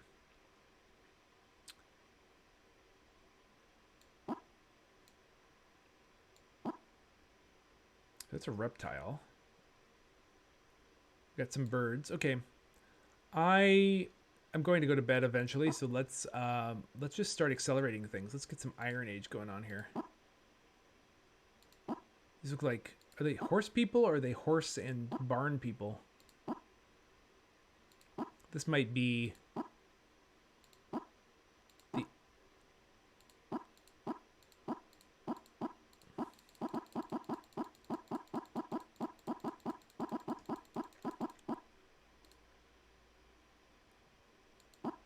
the indigenous Paleolithic of the Western Hemisphere. Yeah, I would be interested in that. I have learned through Anthro to be really skeptical of Anthro, but also to understand that it's, Anthro is just as much about the culture that's doing the anthropology as it is about the cultures that they're studying. They're using other cultures as a case study for trying to understand and grapple with their own questions. And so I think as long as you can understand that it's really about anthropologists trying to figure things out and less about the cultures, then you can begin to like use that information in a way that doesn't ultimately like really mess with people and culture.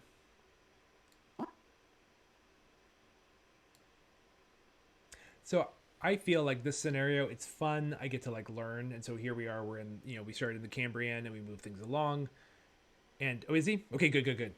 It's nice to have those come from people who actually have at least a little bit of, ground to speak on.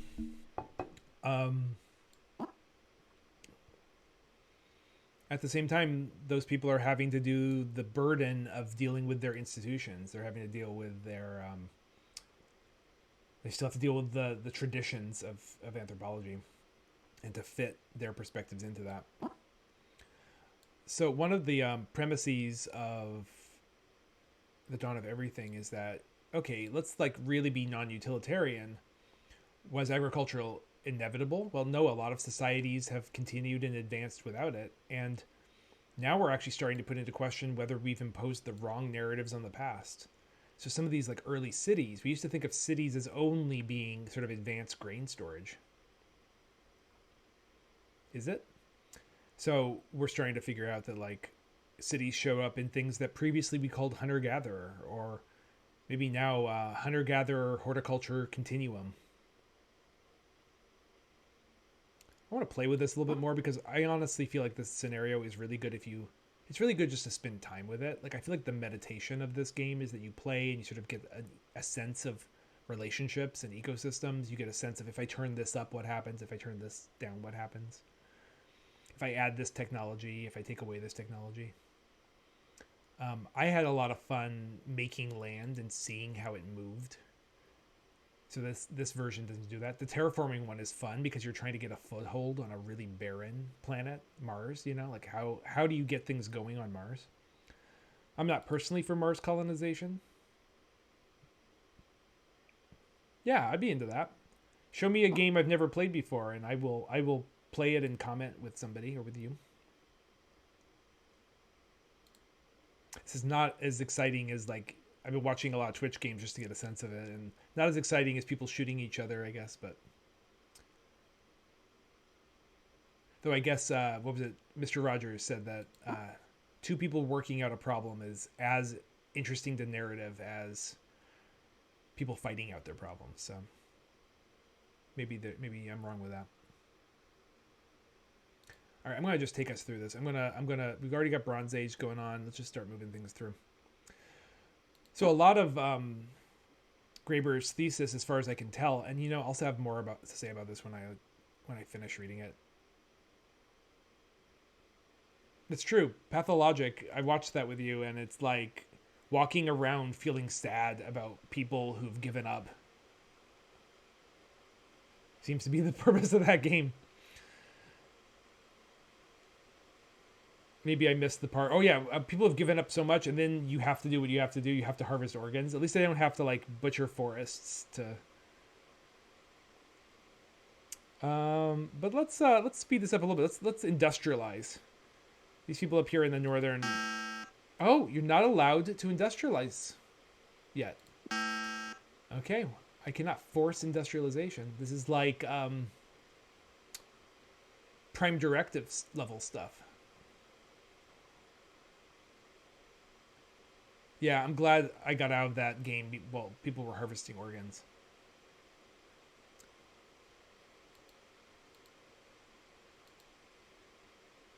So it's interesting. Let's just sort of see where we are on the planet right now. So this is like an Earth I recognize, right? I wonder if sea levels are just really low and that's why things are connected. This does not follow actual plate tectonics perfectly, but it's kind of cool.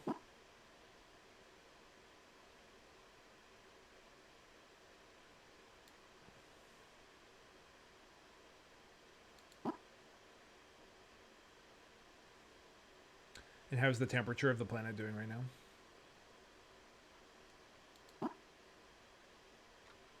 Pretty cold Earth. You know, we dialed up the greenhouse effect for a while. Things are getting really, really warm, though, in that part of the world. Where is that? Is that like the Middle East?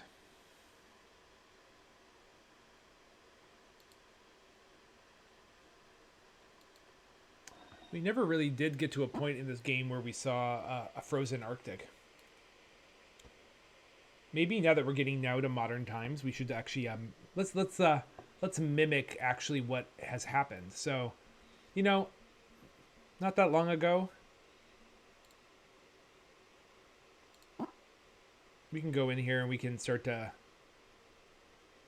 Let's do something that's the equivalent of a massive freshwater sea forming in the Arctic. And suddenly CO2 absorption goes way up for a while. For only about 800,000 years.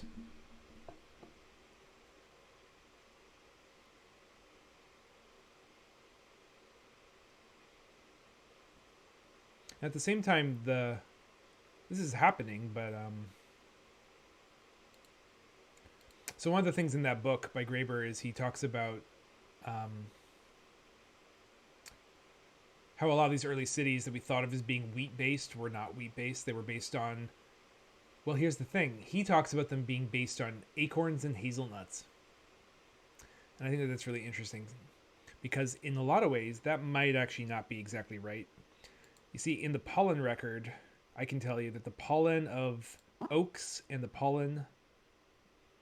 Oh, I've really cooled off the planet. There's a lot of rain happening. Rain on the west coast. Rain in Southeast Asia.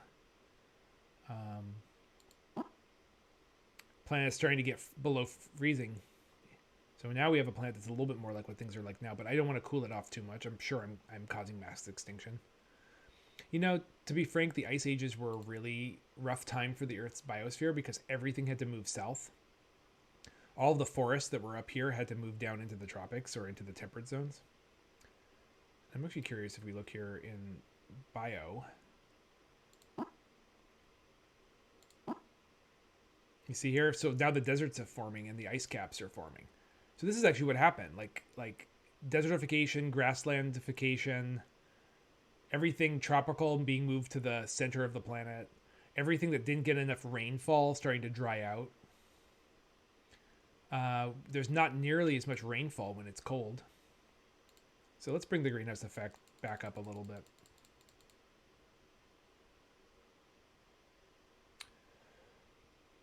Because otherwise, we're gonna make a planet more like our planet right now, or a planet at least for the Holocene and the Ice Ages, where life kept having to get pushed down into the center in order to survive.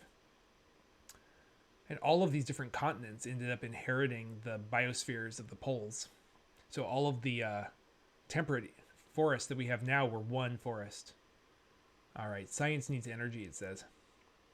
So why can't science get enough energy? I have allocated everything, but maybe it's a proportional thing. Let's reduce philosophy. We're going to have less ethics, more science. Let's be a little less artistic. We're going to be Rome copying Greece instead of making new art. And let's dial up science's progress here. As if these things weren't connected, right? Medicine. You know, we can do what this society did and stop allocating financial energy for medicine. Maybe we could allocate more of that. Now, bioenergy is still top. Do we have the ability to use solar and wind? Does that even exist? Well, let's just start building solar, whatever that looks like. And hydrogeo. Let's just dial that up. Now we've got more of a budget. Sea level is rising as the ice caps melt. Well, that's because we formed ice caps.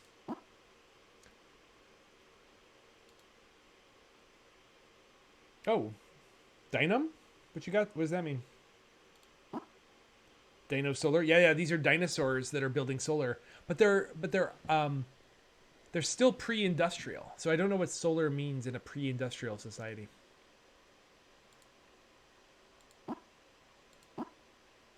Population is still really low.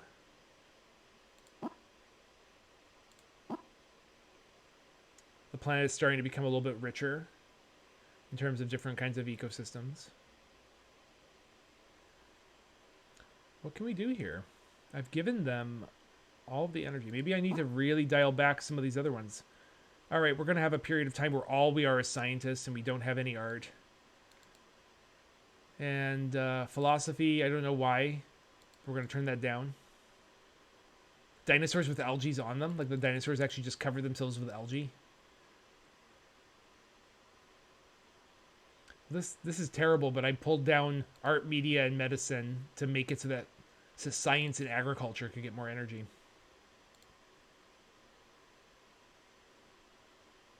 Yeah, wouldn't that be cool to get those like organisms that have incorporated themselves with... What a sim.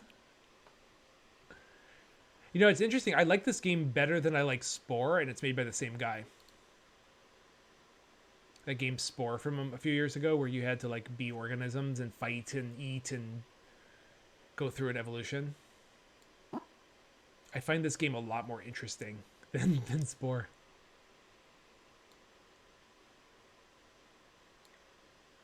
I want to know more about why the civilization is having such a hard time. So I'm going to go here to the graphs. I've played it. It's kind of lame. It's... Oh, technology advanced, we've industrialized.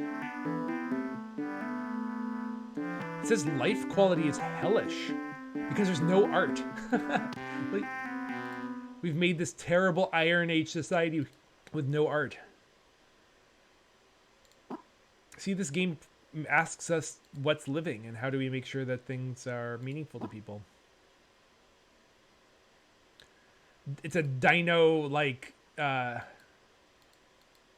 a tyranno, but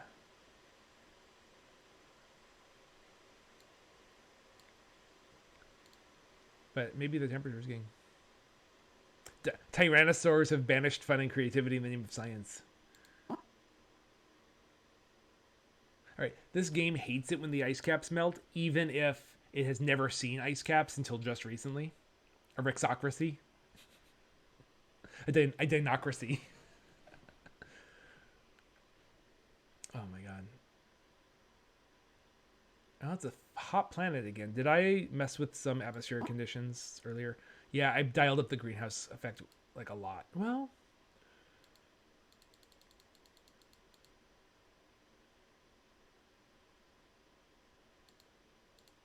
I do think so. I do think there's some anxiety in this game. This is definitely like that particular wave of environmentalism. Like I feel like the news was just constantly, during this time, was constantly on environmental destruction because they still reported on it. They still had that like 1960s and before era where they actually reported on issues. So they were always reporting on like environmental conditions and like forests are thriving in the dinosaur city. It's 8 million there's an 8 million dinosaur industrial city living in the forests. Here is a traveling dinosaur city boat living off of the shelf of the continent. Meanwhile, there is a Iron Age dinosaur city in the forests.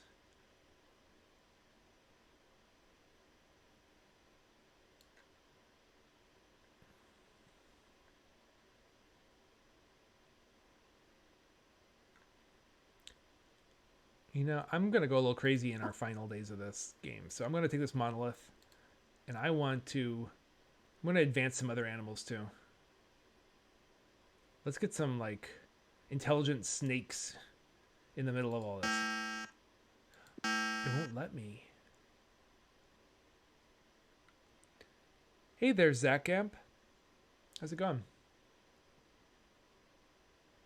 I guess I can't do monoliths right now. I guess we're not allowed. We're playing the old 90s game SimEarth. It's the first time I've played it in like 20 years. And we're doing a version of it which kind of locks you out of certain things. It just wants you to advance life on Earth from the Cambrian explosion to now. But we made sentient dinosaurs. And then there's other versions of the game where you're a little bit more free form and you can modify the crustal structure of the planet and stuff. Thanks everybody who's watching. You know, I'm still getting used to using all these tools, so you know, there's that like and subscribe aspect of this. So please do that.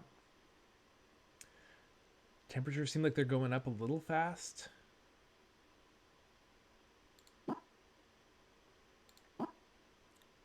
not too bad. So I wonder what else I can do here. Can I, now that we're industrialized, can I drop some other tech? Can I become a nuclear society? I can.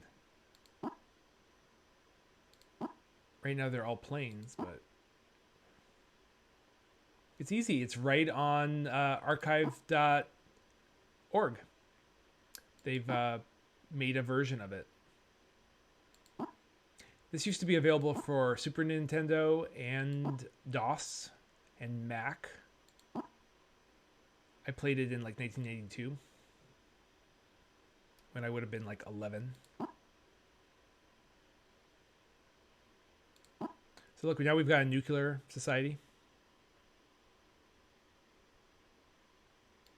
Industrial production happening. What else can I do here? I'm just going to play the game through. I'm just going to add some more things. So now we've got supersonic jets. Yeah, thank you, Grill Cover. I'm really grateful you all decided to join me in this weird late night exploration of this game.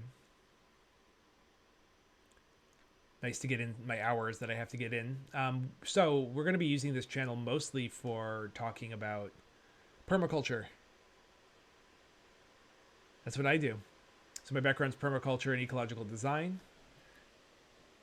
The stream just started. This is only my second time streaming. The last time I gave a talk on compost heating and on community organizing around ecological design. And I gave a third section talk on, what was it on? It was on compass agroforestry and that tradition. On Tuesday, I'm planning on giving a talk on our chestnut project, where we're trying to get 1 million chestnuts planted all over the country, all over the world. And we're called BuildSoil. We're gonna have a website, buildsoil.net. It's not quite ready yet, but I'm on Twitter at twitter.com/buildsoil. And we teach and we write and we give examples of soil as a lens for understanding. For understanding the way that the design of the built and planned and organized environment can influence things like climate change and can do us good in a lot of other ways. How'd you find out about this channel? Did you just stop here randomly? I'm gonna try to wrap things up a little bit. I'm gonna move us to now. Here's the information age.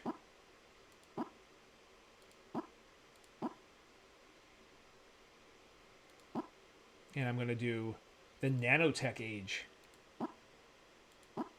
Oh, that's nice. Well, please feel free to get involved in our Twitter community, and also we have a Discord, which I don't have the link on me, but it's like on the pinned tweet on our Twitter. And right now the Discord has like 500 people who are all working together. Well, they're not all working together. I'm just starting to get them organized, but at least 20, 30 of us are constantly talking and working. And the goal is it's organized around ecoregions and around general stuff. We've been having movie nights, and we're going to have a conference, I think, in a month where people get together and we sort of talk about the progress of getting chestnut orchards planted in our communities and using those as the beginning for conversations about other kinds of plants and other kinds of work. Because I want to get 1 million trees planted around the Northern Hemisphere probably in the next 2 years. Yeah, I understand. It just ended up being the place where our project exploded. I'll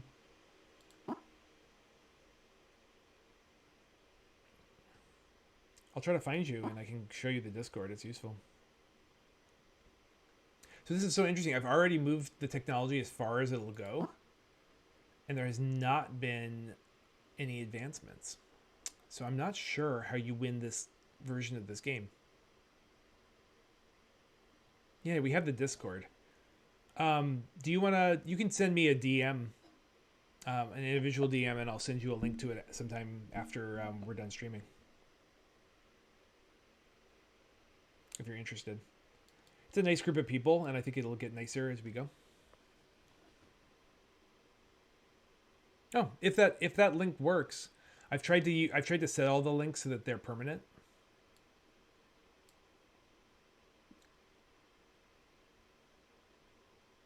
All right, I don't really know what to say about this game at this point. I think it'd be more interesting in the future to do the terraforming round of it, because there's a lot more things you can fiddle with and change. But we have a planet full of life, full of diversity. Oh, I don't think you really need to understand Discord. It's basically just like a bunch of folders that people are having conversations in on different topics. That's great. Thanks, Joel. And thank you. Who actually was the one who posted that? Artemisia. What's your name, Artemisia? What's your name over in other spaces? How do I know you? You also don't have to tell if you don't. Oh, you're Basil. Yeah, okay, I know who you are. Hey, hi, nice to see you. Oh, I know totally who you are. That's awesome. All right, so we got biomass at a certain level. I'm just going to pull up graphs. Let's just look at where the planet is right now. It's a planet with a lot of carbon dioxide, but we also have from pretty... I believe we have a pretty low... Nice to see you too. We have a pretty high carbon dioxide level and a really low oxygen level. I guess it's graded though. It's 0.407. This is lower CO2 than we have right now. It's good to see a weaponized discourse. This is lower CO2 than we have right now, isn't it? Though actually, can you translate parts per million? Can that be translated to percentage? Yeah, it can it? So this is 375. Oh my god, we're at 450 right now. Wouldn't it be nice if we were at 375?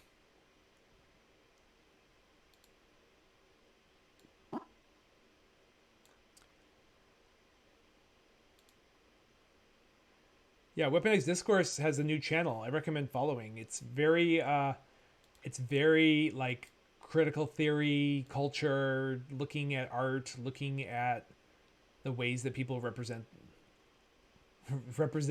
progress, lots of politics. It's really good.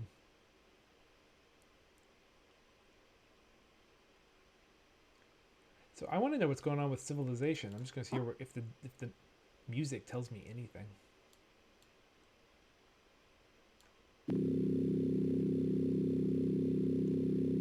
It's very low. My thoughts on capitalism? Yeah, Capitalism appears to be the concentration of monocultures. Seems like it's very focused on the idea that you can get back more than you put in, and so only certain people can do that. And that's really the premise of grain annual agriculture, isn't it? That you normally, like, ecosystems have this grain system, or not grain system, they have early succession, and it moves on to higher successional levels, and each of the successional levels have higher complexity. You move from R selection, which is like species that are just pumping out children, pumping out resources, pumping out like accumulation, right? And that strategy works for a while, but it doesn't really last. And so succession allows the transference of like high accumulation systems into like low accumulation but high sharing systems. And it seems like most human communities have sort of realized that you can do this. You can plant a lot of crops that benefit you quickly, but then while you're getting those grains going, or while you're getting that like output, then you're putting in trees and you're putting in complexity. And the same thing happens true culturally. Like as a child, you're like, you know, you put your energy into eating and growing and needing and wanting. And then as a teenager, you're like, that's not going to work anymore, kid. And you learn how to be part of a healthy community through initiation ceremonies and the death of the self, and also learning your place in the greater world. And it just kind of seems like if you focus too much on grain annuals and then you take the output of those annuals and you use it in order to dig more or to like reestablish disturbance, it allows you to grow a pretty complex, big society, but you have to become really like hierarchical and focused on the trade of the storages of those monocultures. And you end up having it so that the wealthy get wealthier and that the people who are like able to control the resources are able to grow more. And that's, you know, that's not useful. And then we had the issue where like the plague hit and people started actually having commons again. And yep. And then you know, honestly, it's kind of late here, so I'm starting to fade a little bit. I'm not sure if I know which one's the Ola irrigation. I'm trying to win this level, which is like literally just getting these industrial people into space. There's a severe pollution problem. Is that buried pots that are clay that then can slowly let water out? It's useful if you have crops that you're willing to walk thing to thing and put them out. Yeah, I know. It's really good in places where you have your zone 1, right? For plants that you actually are planning on walking around. Might as well just dig some swales, right? Or plant things that can handle dry. Like, I wouldn't do that for corn. But I'd do those in raised beds, yeah. Yeah, I do that too. I actually have a lot of, like, unglazed clay pots that I do. So there's all this pollution. There's all this civilization. But I'm like, why is this society of dinosaurs that have nanotech? What's going on with them that they're not advancing at all? Well, they're doing a lot of hydrogeo. They're not even doing fossil fuels. Is that the issue? All right, I'm going to give them fossil fuels. Because this game wants them to go into space. This is like, you know, Elon Musk's dream. So let's do it. Let's leave the planet. This isn't what I want to do, but like, we need more energy supplies to get off this rock. So we're doing the fossil fuels, and we're doing nuclear, and we're gonna just leave a burnt cinder in our wake.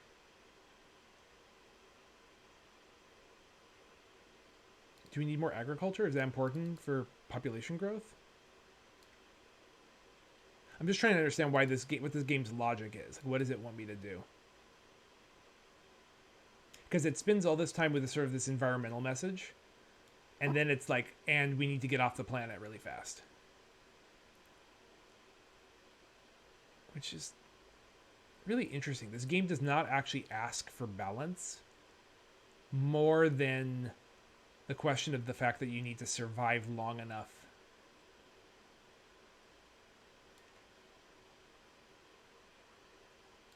And I do. I've got big questions about a game that has this kind of like teleological story, and that teleology isn't a story about like human progress towards a planet that is like capable. This isn't that far off from some of the sci-fi books like the Last of the Foundation books, which was all about like ecosystems and Gaia, where the ultimate advancement of human technology was like integration with the planet. So I'm not quite sure why this game doesn't tell a story about human opportunities on Earth. It just tells the story of like, how do you minimize, you got to minimize things so that you can develop enough advancement without falling apart.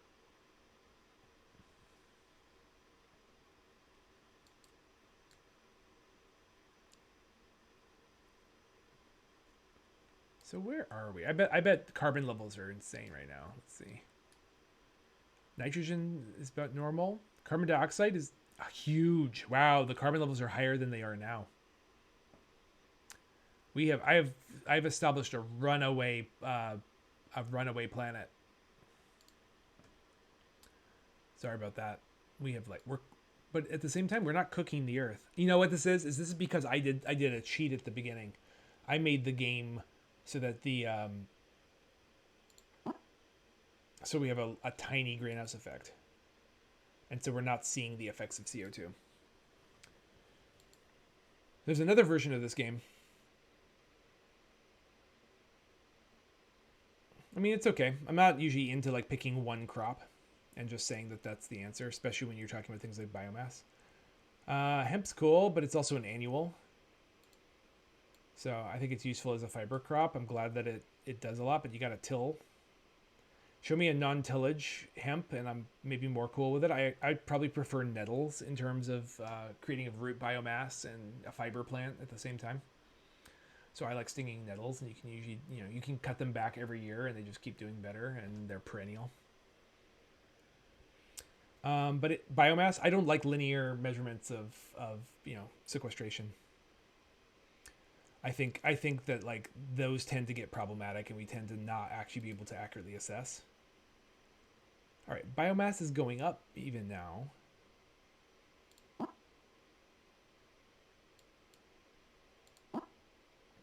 Population is just skyrocketing.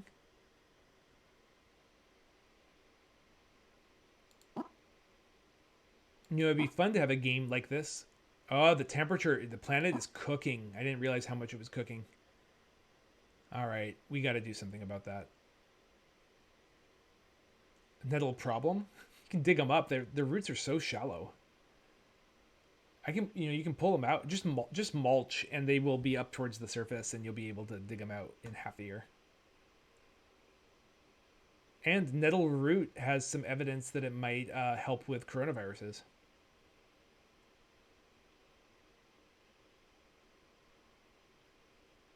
No, people want to buy nettles because it's hard to get. They're hard to, and people have trouble getting them started. Nettles are my main green. I eat nettles constantly. Nettle's great. It's my favorite green. I literally eat nettle as like instead of kale and other greens for most of the year. And I used to have arthritis in my toe before a surgery. Literally, I could like hit that toe with nettles, and the stings would keep the arthritis at bay for like 3 months. So we've burnt out the planet. The Amazon rainforest is gone. Yeah, tree collards are just a kind of collard. You can breed your own in a couple of years if you just plant enough diversity of like kale or collards and just keep like seeing what overwinters. Moringa?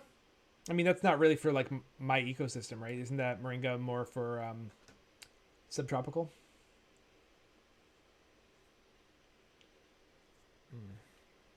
Well, I gotta say, I gotta close this off pretty soon.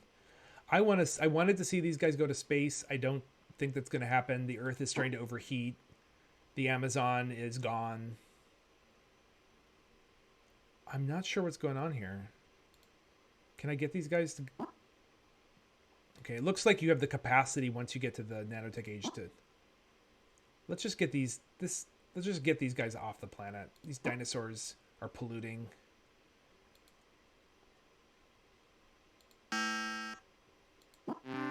All right, here we go. The Exodus, great. With the advent of nanotechnology, all levels of society gain access to scientific benefits. The stars are now only a short step away. Whole cities are fitted with engines to launch them skyward, and the Exodus has begun. The home world becomes a nature preserve, allowing evolution to continue. All right, let's just talk about this for a second. So there's a few premises here. Humans are just like an advancement that has a different time scale and has no like interface with the world. Oh, look at all these like arcologies flying off into space. Oh, good riddance. And I can say that like when you are in places like temperate environments and when you're in places like the tropics, right?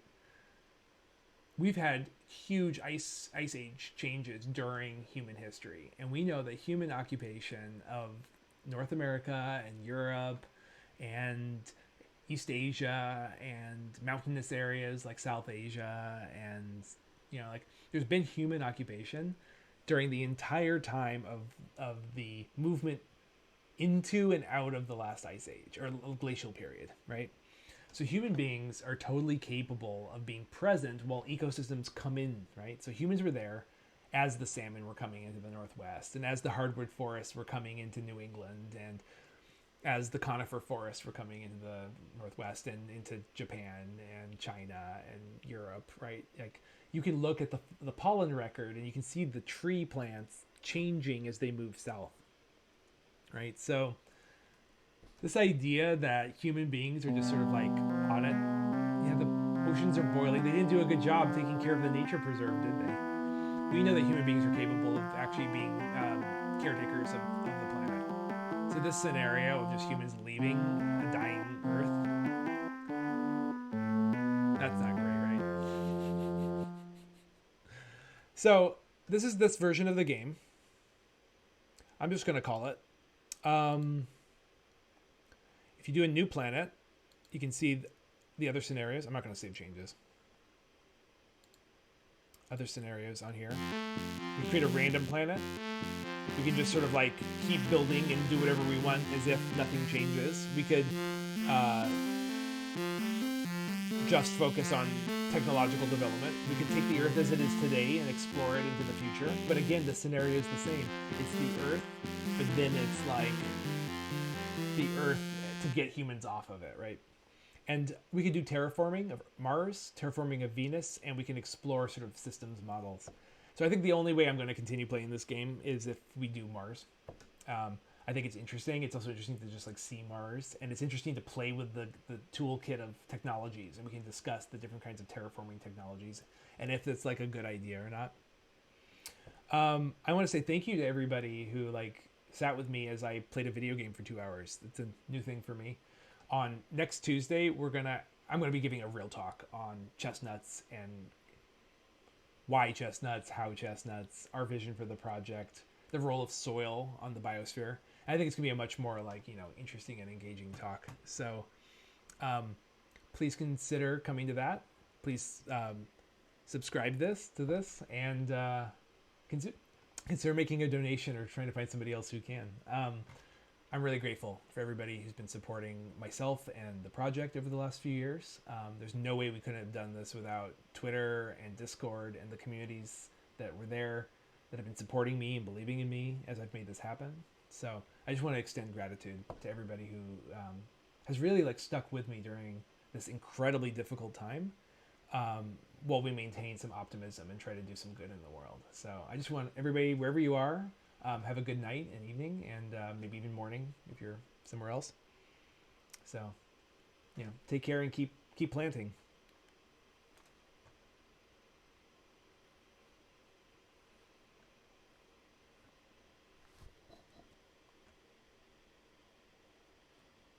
Yeah, everybody have a nice night.